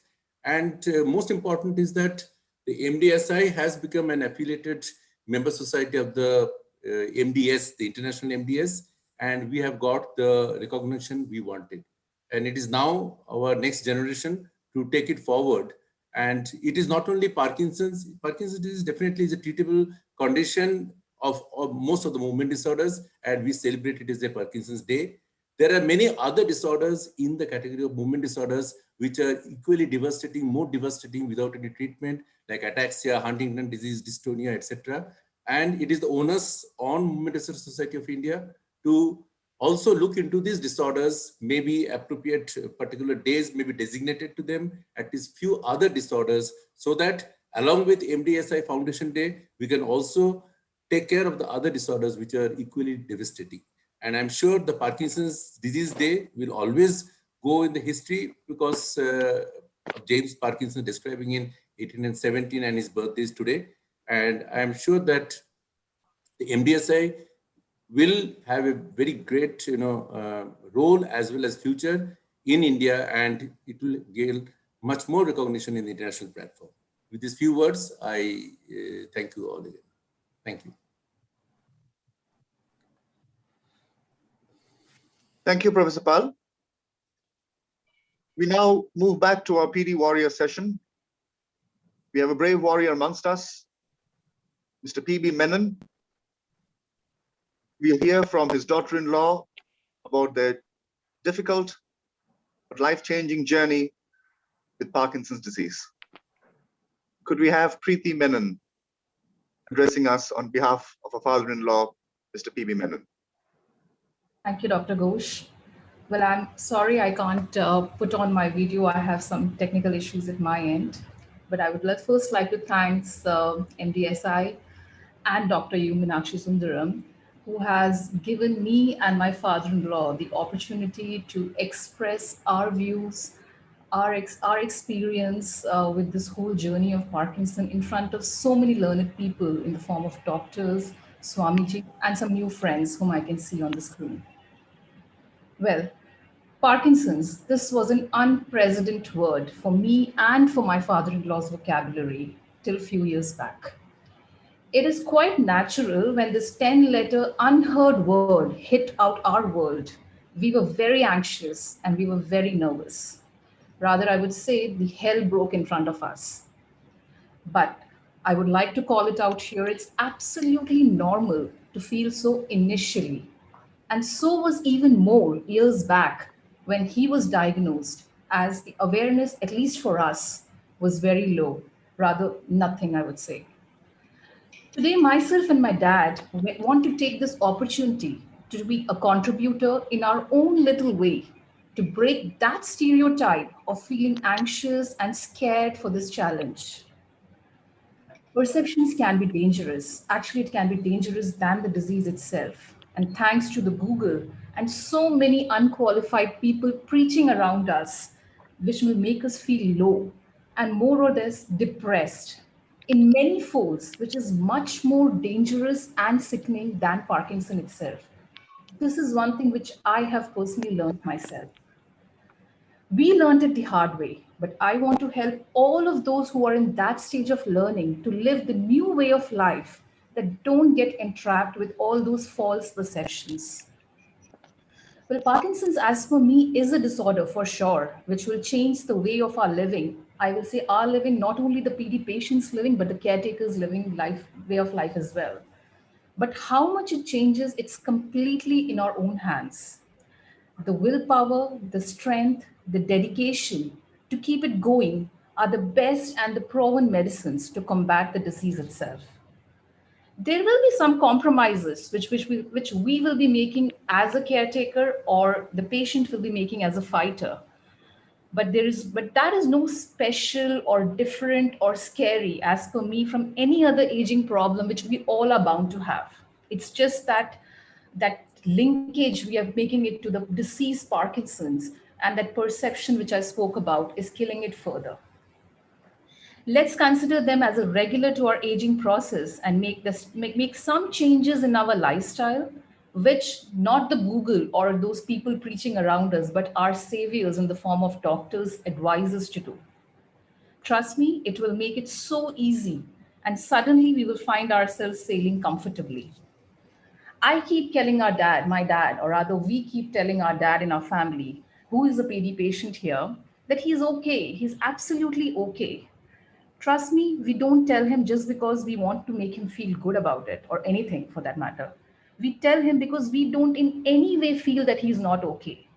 His pace might have become slower, his words might have become unclear, but does that qualify him to be called not okay? The answer for me is no, because he's still much an active member with all of us on the dining table, or with my 8-year-old whom you can see in the picture, as he's supposed to be. I don't see any difference in all his activities with us or with my daughter or anything else, just because he's walking slow or his speech is unclear. I don't want him to make it worse for him by making him feel not okay. So for me, he's okay. All this is possible after 6 years of our Parkinson journey with him, because we do not allow that 10-letter word Parkinson to affect our lives as a disease with our strong willpower and determination. Finally, please remember and believe it is fine and there is nothing to be scared about for you or any of your family members or loved one who are combating this. My dad, Mr. P.B. Menon, who's 85 years old, and his family are fighting with full grit and determination with the help of our doctor, Meenakshi Sundaram, for the last 5 years. And I have full confidence and I have no doubts about it that he will see much more successful years in the coming years as well. With that, I would like to thank you and end my words here. Thank you. Thank you, Preeti, for that wonderfully motivating talk. It's such a pleasure to hear from you and to hear the life journey of Mr. P.B. Menon, your father-in-law. We congratulate you for your grit and determination, and also your treating physician, Professor Meenakshi Sundaram, who's been an instrumental member in the field of movement disorders, not just in Chennai, but also all over the country. Thank you. I will put forth a couple of questions that Preeti Menon has asked on behalf of her father-in-law to Dr. Sanjay Pandey. Professor Pandey, we'd be very glad if you could take up these two questions. The first question is lack of appetite due to Parkinson's? And if so, what should be done?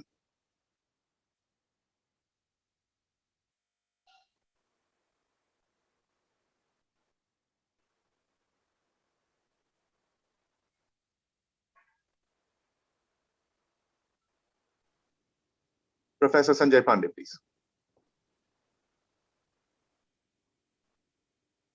Yes, Rindam, can you just repeat the question one more time? Yes, sir, of course. Preeti asks, is lack of appetite due to Parkinson's disease? And if so, what should be done?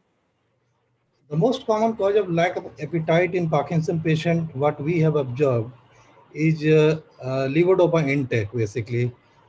When we start levodopa treatment, patients complain that they have lack of appetite because there is some peripheral conversion. And it's very important to emphasize that levodopa should be given empty stomach. So that should be the goal, that patients should be encouraged to take empty stomach. In the beginning, if the patient has some problem like nausea, vomiting, and lack of appetite, maybe the dosage can be little minimum. Maybe we can start with half tablet one time daily, or maybe twice daily, or maybe gradually increasing to 3 times daily. And if the problem persists, maybe a small dose of maybe prokinetics like domperidone is frequently added. But that should be under the advice of the physician who is treating the patient. And uh, in most of the patients, this problem settles in 2-3 days time. But if it persists, it's always better to visit your treating doctor, who can be in a better position to like say that what is the problem of the lack of appetite. Thank you, Dr. Pandey. The second question is... well, Dr.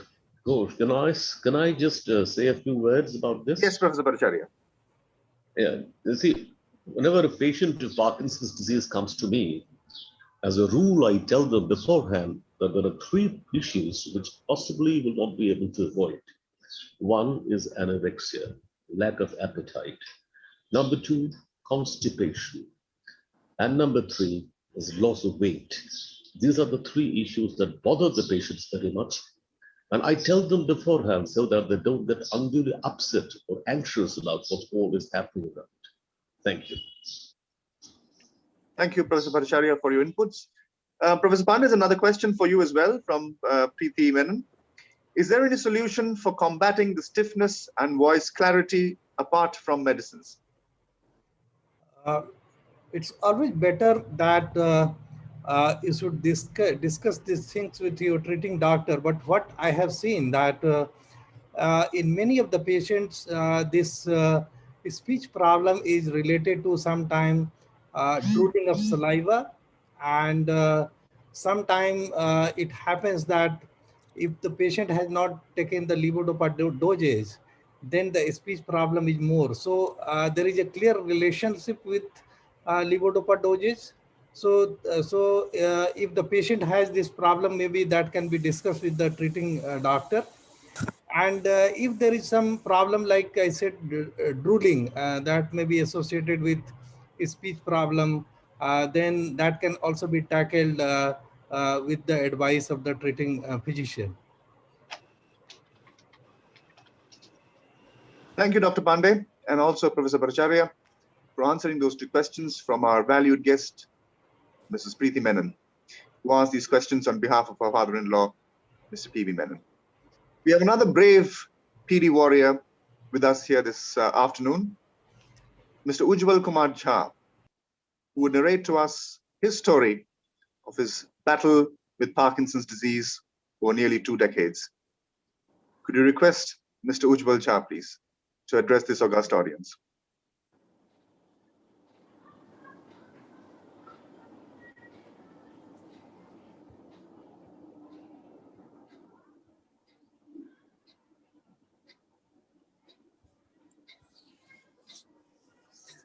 Audible?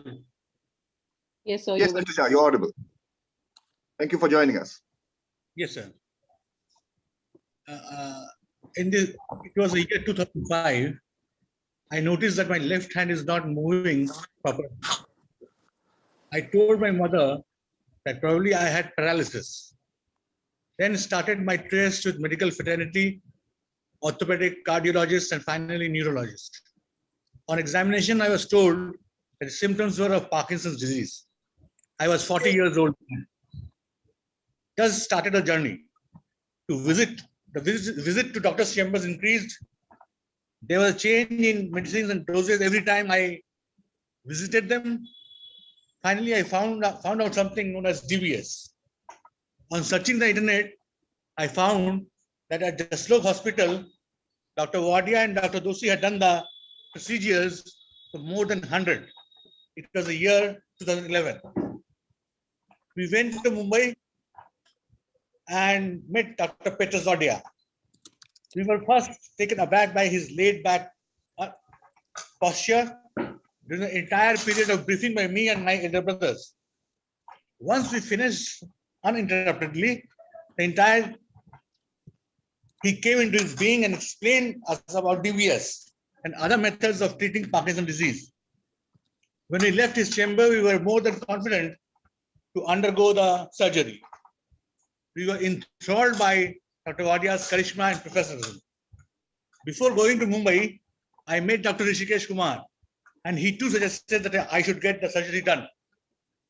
But in all these, I forgot to take into account one vital issue: the proximity to doctor. In the initial stages, the DBS setting and need tuning and fine-tuning. It was next to impossible for me to make journey to Mumbai now and then. On my regular exchange of emails with Dr. Wadia, I got very emotional ones, as I was not having the desired results. He was on an errand to Calcutta and asked me to come to his hotel room. I was very moved by his kind gesture. He told me that he would see me first, then he would proceed for the meeting. It was an experience for the lifetime, but the DBS settings needed more time to settle down, and it was not possible for me to go to Mumbai. At this juncture, I met yet another gem of a person, Dr. Rishikesh Kumar. It was a time of turmoil when I met Dr. Rishikesh Kumar. He did not have the programmer in the hospital, but it did not deter him from taking up my case. I was witness to the lively conversation between Dr. Wadia and Dr. Kumar over telephone on my issues.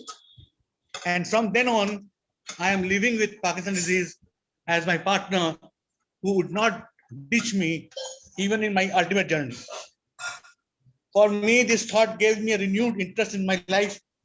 And for Dr. Rishikesh Kumar, I became an example of living life normally, a mascot. He gives my contact number to all those patients who want to go for surgery, but seems to have some doubts. I feel honored and blessed by his generosity. And I feel like a true warrior who is fighting Parkinson's disease and helping others too. In this journey, I happened to meet two wonderful human beings, Dr. Petra Swadia and Dr. Rishikesh Kumar. I would like to thank them from the bottom of my heart. I would like to thank my parents who stood by my decision, my brothers who were at the bedside, and my neighbors and friends who prayed for me when I went for surgery. I'd also like to thank my wife who consented to become my life partner even after knowing my medical history. And we are living happily for the last 5 years. Thank you. Thank you, Mr. Jha. You've been an inspiration, and I congratulate you on your fierce battle with PD and having conquered PD itself.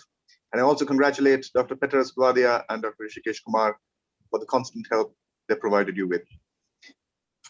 I will now go on to a question that Mr. Ujjwal Jha has asked. I would like to invite Dr. Neeraj Kumar to answer that question, please. Mr. Jha asks, my short-term memory is on the wane. Is it likely to worsen with age? Could you request Dr. Neeraj Kumar to answer that question? Hi, thank you, Dr. Arindam, for inviting me. So I could hear the account which Mr. Jha gave very nicely, and I presume that probably he underwent the bilateral subthalamic DBS. So in that case, yes, there is some long-term cognitive issues which may happen. And that is something which probably is one of the long-term side effects of subthalamic DBS, more so than the global pallidum DBS, which is usually the other one which is being targeted in Parkinson's disease.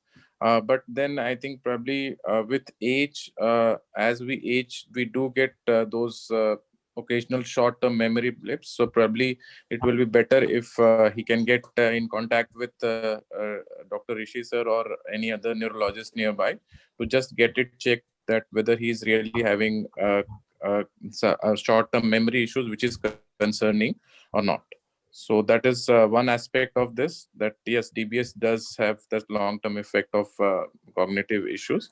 And the other aspect is that probably before we really label DBS as a cognitive issue, we should check out other factors which can be contributing towards this memory issues. Like it can be as simple as a vitamin B12 deficiency, or it can be an endocrinal issue, or it can be some other common medical issues, or some other sometimes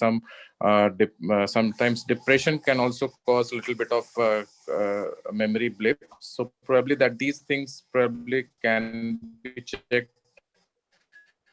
by a neurologist nearby, if he visits Dr. Rishi sir, then of course if these are all fine, then we can put the onus on the DBS. Hello, was I audible there, Arindam? Yes, Hello? yes, Dr. Neeraj, you were perfectly audible. Thank you for answering that question. Another quick question from Mr. Jha to Dr. Ravi Yadav. Dr. Ravi Yadav is here with us. Mr. Jha writes, I drive to work and the traffic in Calcutta and any of the other major metros is quite unruly. Could we paste something on the windscreen to make people more aware and careful?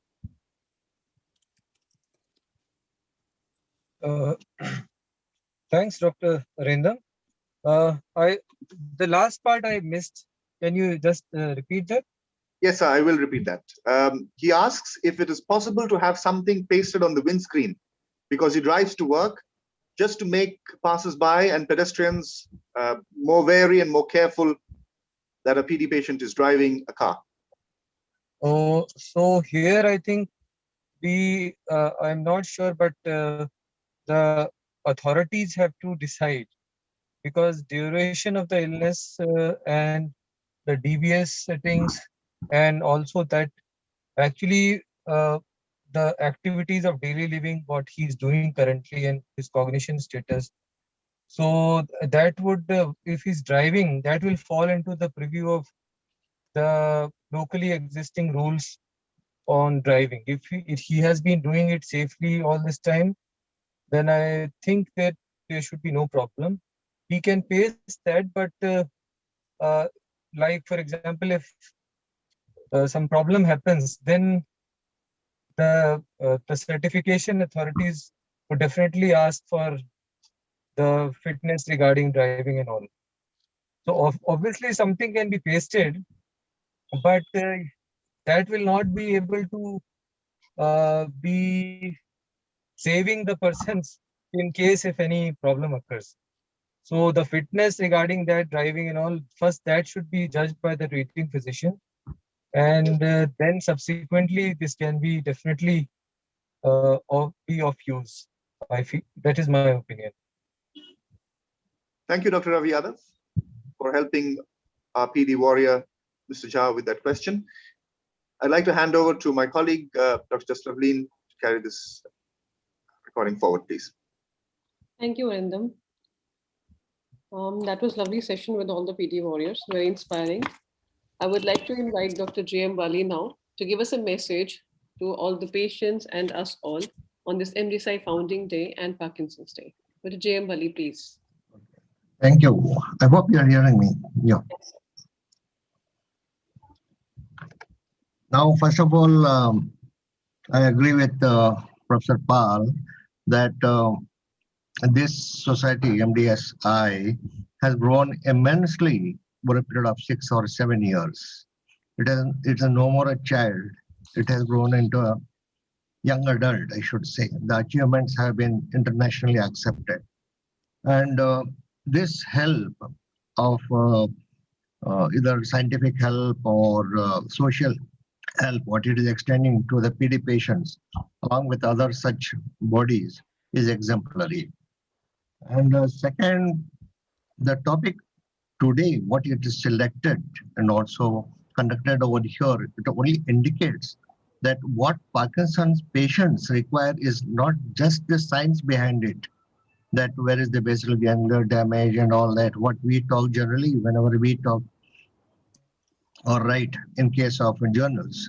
What they want is change of lifestyle. As we could see, all the questions that have come around here now, whether Mr. Zah or somebody else also, that how to lead the day-to-day life. In fact, about a decade ago, I wrote a small booklet, hardly 30 pages, for sake of patients.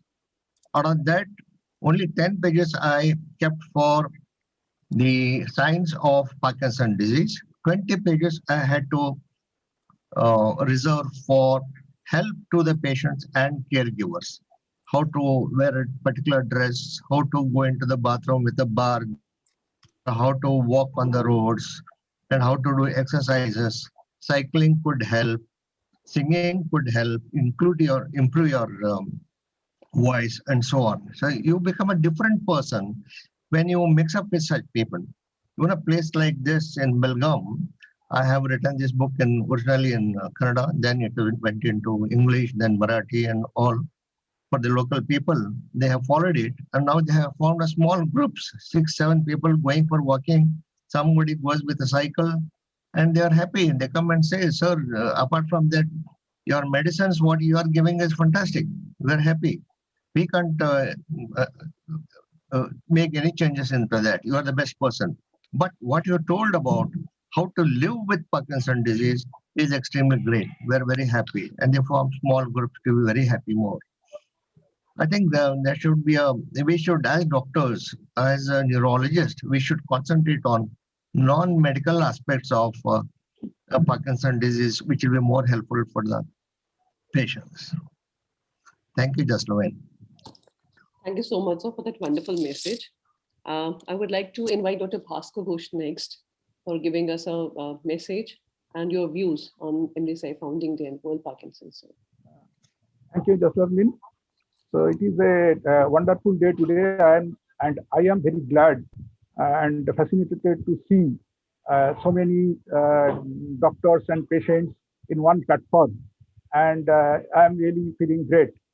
And everything I think has been discussed, and there are a lot of encouraging words from Swamiji and also Dr. Vedas, Professor Bhim Singhal, and most important, these 2 books which has been written by our patients, so they will help out a lot and to fight the day-to-day problems of Parkinson's disease patients.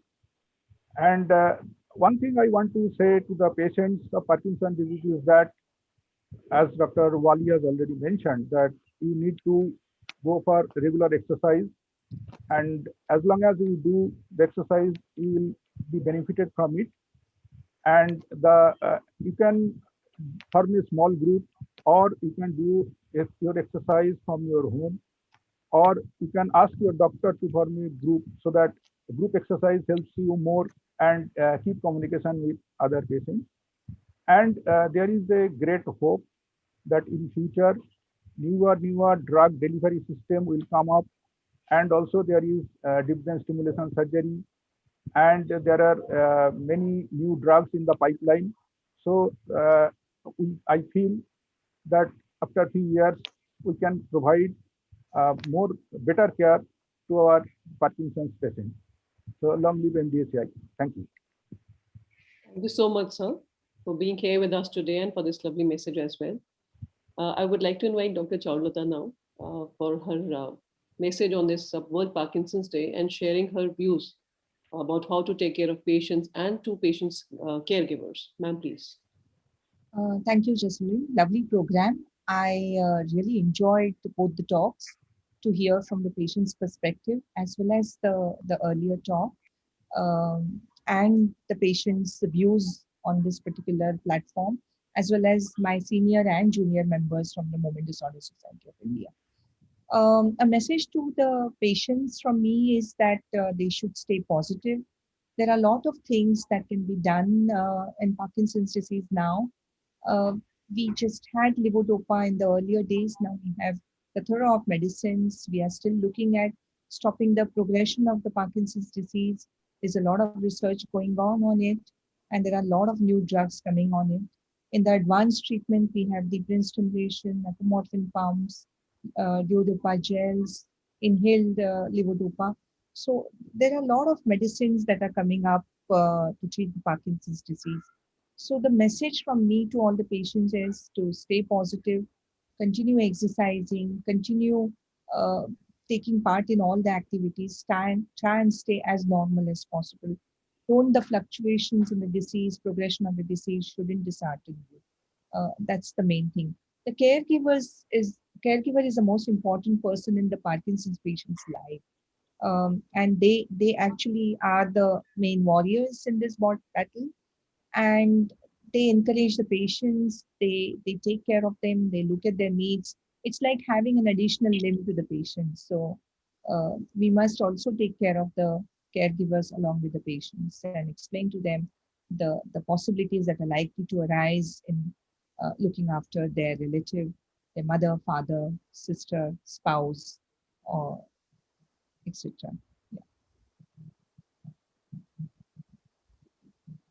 Thank you so much, ma'am. That was again a wonderful message. And as you rightly said, that it's not only the journey for the patient and doctor, it's again a wonderful journey for the patient's caregivers also. They have to travel this with the patient.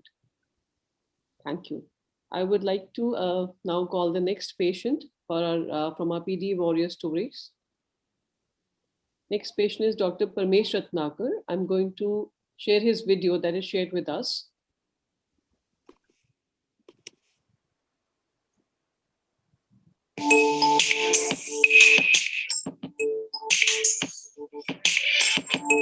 I'm making this video again, and I've been making many other videos sort of repeatedly on World Parkinson Day video, trying to emphasize that sports can be very, very useful to counter the negativities of Parkinson's.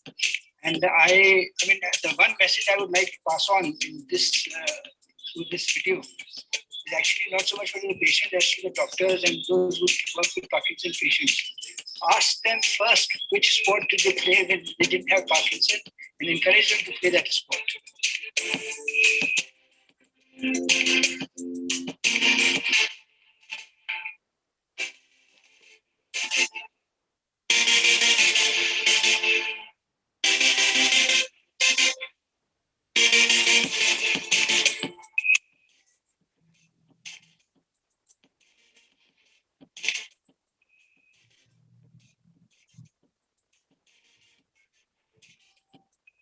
Thing about yoga and physiotherapy and all the other exercises about Parkinson's is they make you work on your body. But when you play a game, when you play a sport, then you celebrate your body.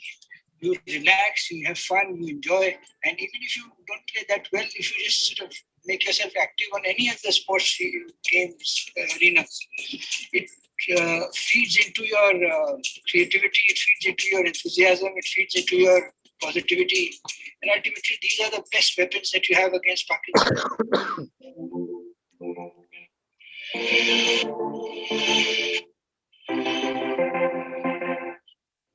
Yeah, after a long time I played today, and let's see how it goes. Madhu is a formidable opponent, I suppose. Since I'm not really playing Madhu and Madhu is not really playing me, we are both playing Parkinson. All set for a good game of table tennis.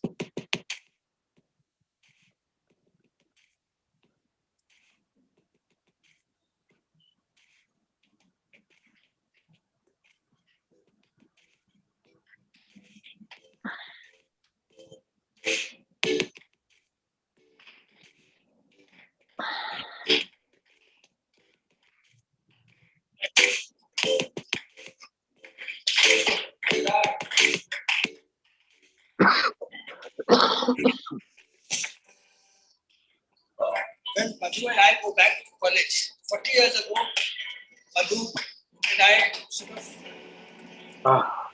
told each other that we are one of us is a better table tennis player. But we never got around to deciding who is the better one. But we played the match today, and I guess, irrespective of who won or who lost, sports won.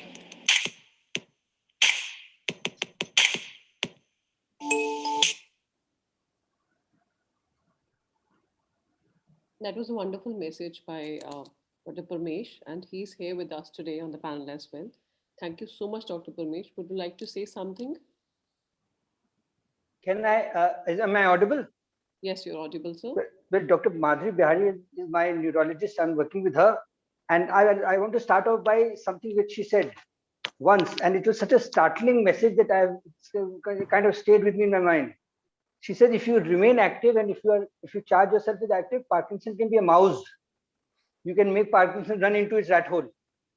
I mean, that was such an inspiring message, and I just sort of, it rang many chords with me, and I continue to hold on to it. I have, see, everyone has been talking about Parkinson as a warrior game, as a battle, we are warriors. I am a player. I think of Parkinson as a sport. All sports are challenges to movement. When you play football and you play cricket, your Ashwin is doing his googly, you are moving forward. All the sports are basically challenges of movement. Parkinson is also challenging me, so I make it into a sport for myself. And that keeps me positive, that keeps me energized, and I just try and play as many sports as I can and use Parkinson as a sport. Can you hear me? Ismail, please mute yourself for now. Sorry. Can you hear me properly?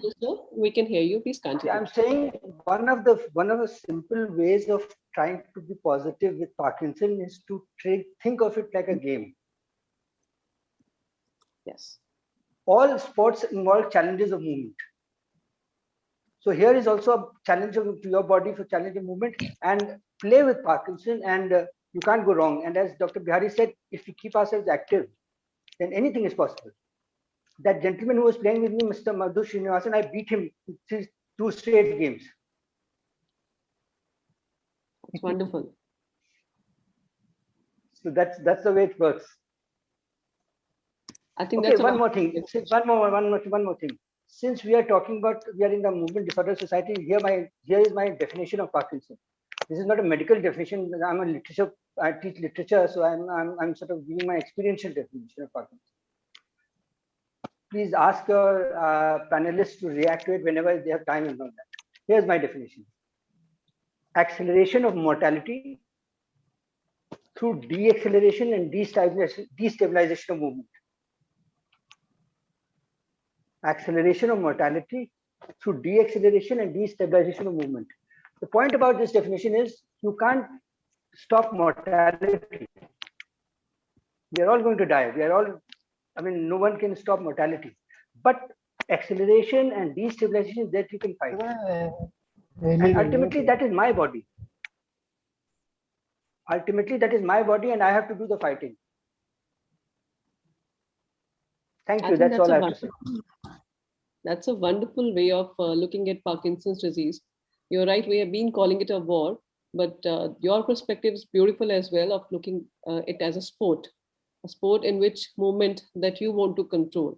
That's a beautiful message, Dr. Pramesh. Thank you so much. I've been sitting for so long. I was watching My back would have gone, but I'm using this. I have been using this to, you can continue to improvise and continue to, and this is my message for all the Parkinson's patients. There's a big world out there. There's a lot of options always available. The universe is vast, as Swamiji was saying. And there's always something that you can tap into to improvise and to do well. Thank you so much, Dr. Parmesh. Thank you. We'll now like to move to our next patient for today, and that is Mr. Ismail Kanchwala. Mr. Ismail, can you please unmute yourself and share your views today?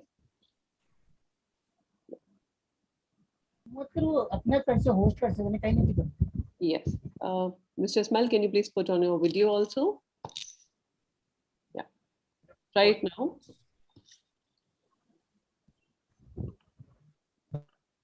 Hello. Yes, we can hear you. Can you also try to start your video, Mr. Ismail? On नहीं हो रहा है अभी try कीजिए दोबारा on करिए या हो गया ऑन कैसे हैं आप mister Ismail hi everyone hi everyone hello thank you so much कि आपने मुझे अधिकार दिया ऑथोरिटी दी कि मैं आपके सामने मेरी फीलिंग्स और मेरे लाइफ एक्सपीरियंस शेयर कर सकूं आफ्टर सर्जरी पार्किंसन। मुझे 2006 में फिट आई थी उसके बाद मेरा 2008 में जब राइट हैंड ट्रेमर के स्टार्ट हुआ, तब मैं एकदम घबरा गया था, ये क्या हो गया। तब मैं उसके हिसाब से फिर मैंने ट्रीटमेंट स्टार्ट किया। मैं बहुत ज़्यादा ट्राई किया ट्रीटमेंट के लिए, आयुर्वेदिक, होम्योपैथिक, हर एक चीज़ ट्राई किया, लेकिन उससे मुझे कोई असर नहीं हुआ। और I am patient of doctor Wade sir के, जिन्होंने मुझे सपोर्ट किया, और थैंक यू सो मच। और मैं उसके फिर मेरा स्टार्ट हुआ है हाथ पे का, फिर उसके मुझे डिस्टर्बेंस स्टार्ट हो गया, बैक पेन, हेड पीछे आना। और मैं जब मुझे किसी सपोर्ट नहीं था, मेरी फैमिली ने मुझे सपोर्ट किया है इसके लिए। तो फिर डॉक्टर वाड़े सर ने मुझे कहा कि last option is best option is Parkinson के लिए DBS surgery is best option for you. उन्होंने मुझे मोटिवेट भी किया है। हेलो, हम सुन सकते हैं, आप बताइए प्लीज।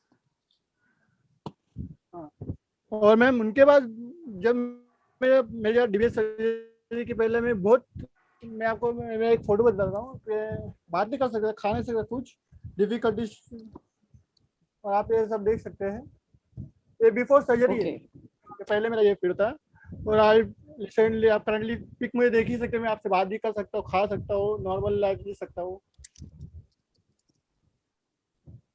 और इसमें मेरे फैमिली सपोर्ट, और special thanks to doctor Wade sir के, जिन्होंने मुझे मोटिवेट, इंस्पायर और सपोर्ट किया है।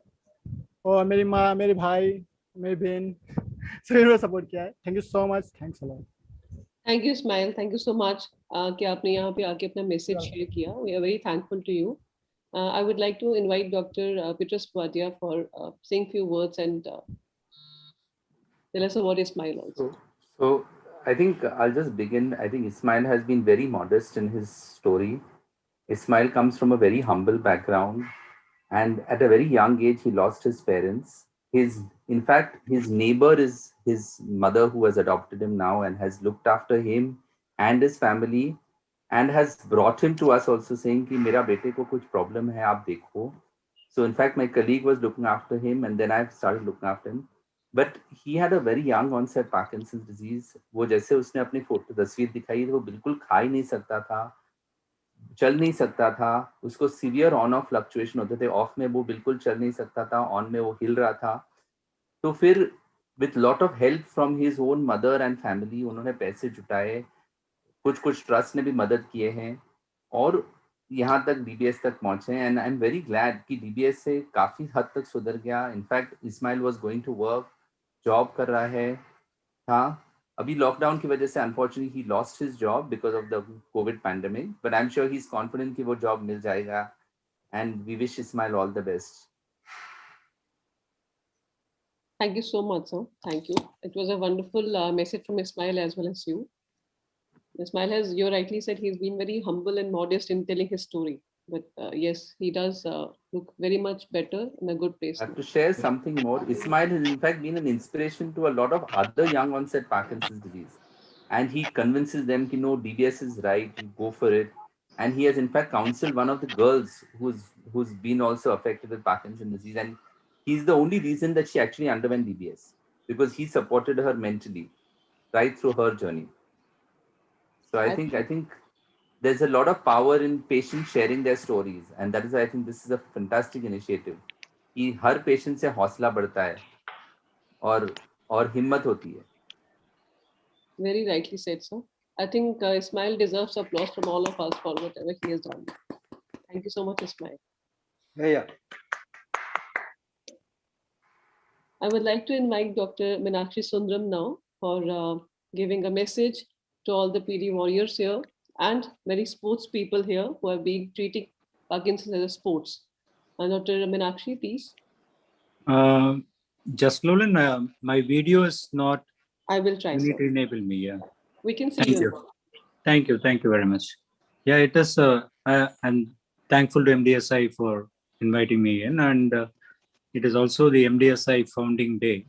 The day when MDSI was registered, April 11, 2014. So it's 7 years old today. You can cut a cake for that. MDSI was formed with the singular objective of making the lives of patients with movement disorders better. So that's the bottom line, even though we have our educational research and all initiatives. In that sense, this is a webinar that is really good. I've been enjoying the patient's words. I desist from using the word patients. They are people with Parkinson's, not patients. So Parkinson's, as Dr. Parmesh was saying, is a sport probably. Play it well. You can be defensive at times, offensive at times, but ultimately you need to score the goal. If you are talking about hockey, or hit a six if you are playing cricket. So I like that definition, and I think it's nice. The story of Ismail is very touching. Mr. Menon, daughter, had written that beautiful description about the disease. You know, it's very important. What she said is very, very touching. You know, very important to tell that it is not your fault. It is just something that's happening with age.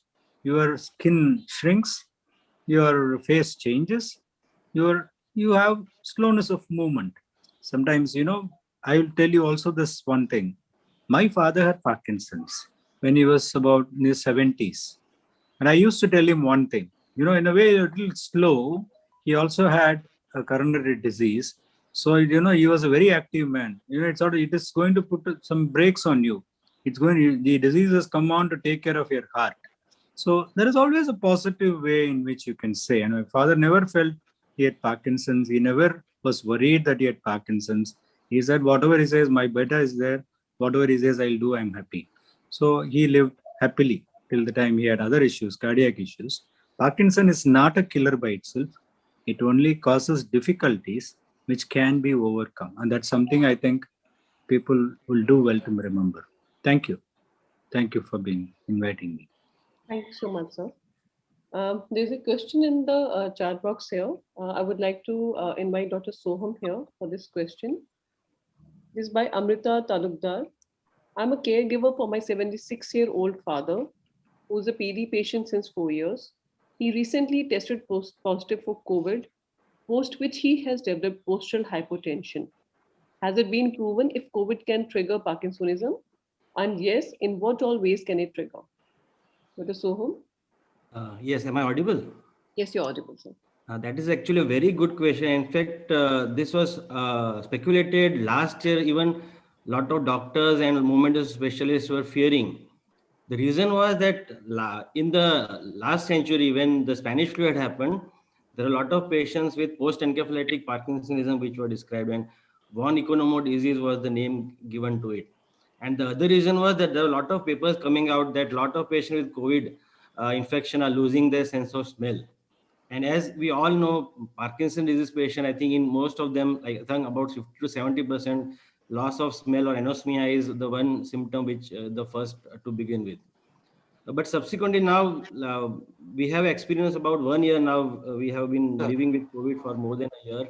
Initially, last year, there were a few case reports of various movement disorders occurring in the setting of COVID or post-COVID setting. A few patients developing Parkinson's disease was described who actually underwent a few genetic tests also which were negative. I think the hypotheses were given that one could be that COVID could be causing inflammation in the basal ganglia, causing structural damage. That was one mechanism. Other suggestion was that it may be causing hypoxia and COVID-related encephalopathy, which is later on manifesting as Parkinsonism. There was a thought that maybe because of the infection, somebody who has who is in a honeymoon phase, just preclinical Parkinson patients developing symptoms. But subsequently, though all these hypotheses actually didn't work because we don't have a lot of now we have had like lakhs and crores of patients over the world suffering from COVID, and in a year we have not had that many patients reported to be suffering from Parkinsonism. So I think that speculation, I think, is like now that apprehension which people were having is likely to be not true, luckily. But I think we'll need to do a long-term study to know at the association. I think the good thing is like last century we were not collaborating well, but this century I think like we have the International Parkinson's Society, even now India we have this MDSI, and we all are collaborating. So we'll be collecting a lot of data and we'll be following them up, and then we'll be able to answer the question. In the patient's case, I think he was already having Parkinson's disease. So I don't think COVID has probably led to his Parkinson. For the particular patient, the question is about. But overall, I think the risk of Parkinson is not very much. Thank you. Right, sir. Thank you so much for answering that question for us. Next, I would like to call Mr. Nagendra Singh, who's author of Penumbra Snippets. He would like to share a few words about his journey. Mr. Nagendra, please.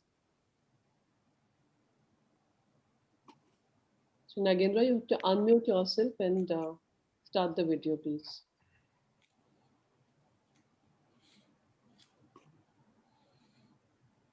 Yes, Mr. Nagendra. Can you see him? We can hear you, but you need to That's okay. That's okay. I'm Nagendra Singh, the author of Penumbra Snippets, along with being a Parkinsonian. Parkinson was detected in 2013, and from 2013 to 2021, there's been a long journey. Basically, it's a journey which should be adjusted with. Life is full of surprises, and one of the surprises is Parkinson. And if you treat it as a ghost, you will get lost. Now, one of my sweet nieces, when she heard that I had Parkinson, she told me, "Uncle, your mind should be occupied." I said, "What do you mean?" He says, "Boredom, ennui, is the biggest killer of human beings who are suffering from Parkinson. Your mind has to be occupied. Your mind has to be occupied. How? It can be occupied by passion, something that you could not do when you're in your working days. You're working on the employer's agenda, and you are just not following your own passions. Now, as regards my background, I'm from schooling from Mayor College, Ajmer, along with a history honors degree from Delhi University Hindu College, and a PGDBA, and education, landmark education graduate, along with a lot of training inputs. Now, I have been through companies like Tata, Birla, Birla, Lohias, Monet, and Bajaj. That's quite a litany. And I've seen the dark and bright side of these companies at my level. And I have written this book as a management script with case studies and plenty of other activities along with it. I would request that you see this book. It's available on Amazon in a 2-day delivery.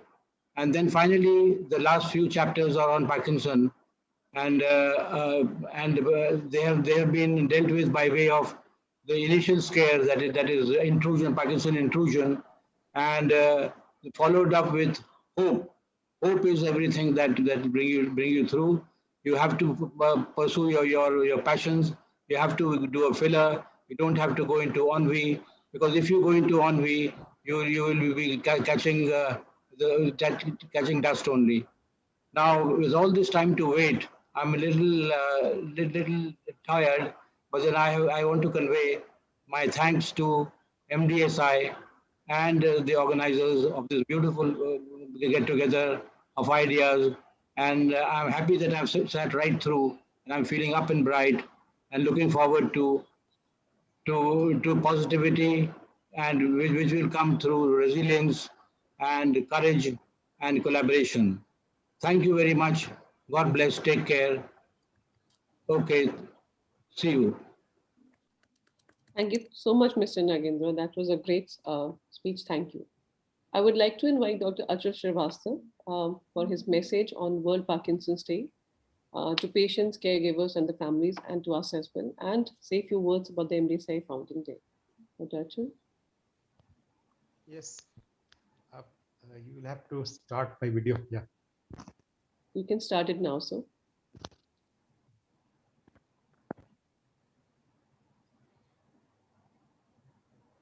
Yes. Yes, so we can see you. Okay. Thank you. Thank you, Jasmine. As this is very special day, World Parkinson's Disease Day, and also we have our own MDSI Foundation Day. So on both these occasions, I would like to congratulate our MDSI, all the members and our the president and all that. Also to the patients and caregivers who have been involved today with us and given their presentations. So I have been listening to various presentations, including the last one by Mr. Nagendra. So what I understand, something which is very important is positive attitude, which was very much obvious from many of the presenters, that you have to be very positive. Don't think Parkinson as a disease. That's all. And that is what I would like to convey. It's not a disease. You should not consider it a disease. And Dr. Meenakshi Sundaram also gave a positive view of that. This disease happened to his father, and probably that was, he understood that it is required. So, although not a good thing to think, but at the same time, we should all have a positive attitude. The patients, the caregivers, and the doctors all should have a positive attitude towards Parkinson's disease. Thank you so much. Thank you so much, sir, for that lovely message. I would like to come to the end of this program today, and it was wonderful being here to be part of this MDSI Founding Day and Parkinson's Day program. I would like to now invite Dr. L.K. Prashant, who's one of the founding members of Movement Disorder Society of India and presently consultant at Vikram Hospitals, Bangalore. Sir, please. Thank you. Thanks once again for all. It's really an honor to ask to give a vote of thanks on this occasion. Such a great occasion. This is the 7th founding day of the Movement Disorder Society of India. And not only that, it's a World Parkinson's Disease Awareness Program. I think nothing can be such an interesting serendipity here.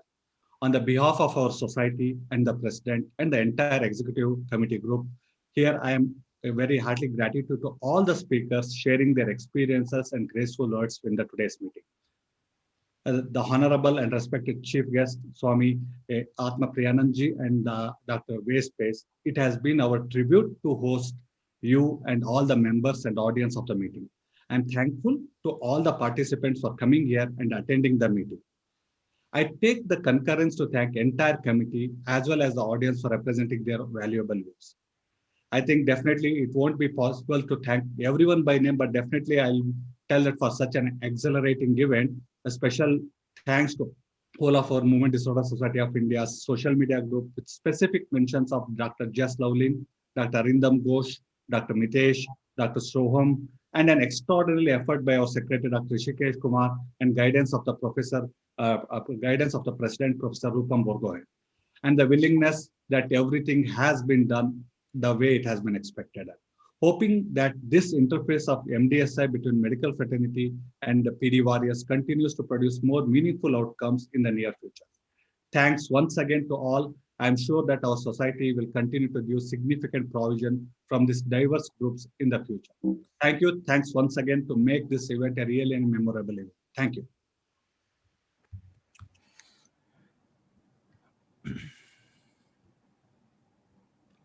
I think we can officially announce the conclusion of the program here and we can end the event. Thanks once again for everyone for attending the program. Thank you very much. Thank you, Swamiji, and thank you very much. Thank you, Dr. Pace, and thank you, Thank you, everybody. everyone. Thank you. Thank you.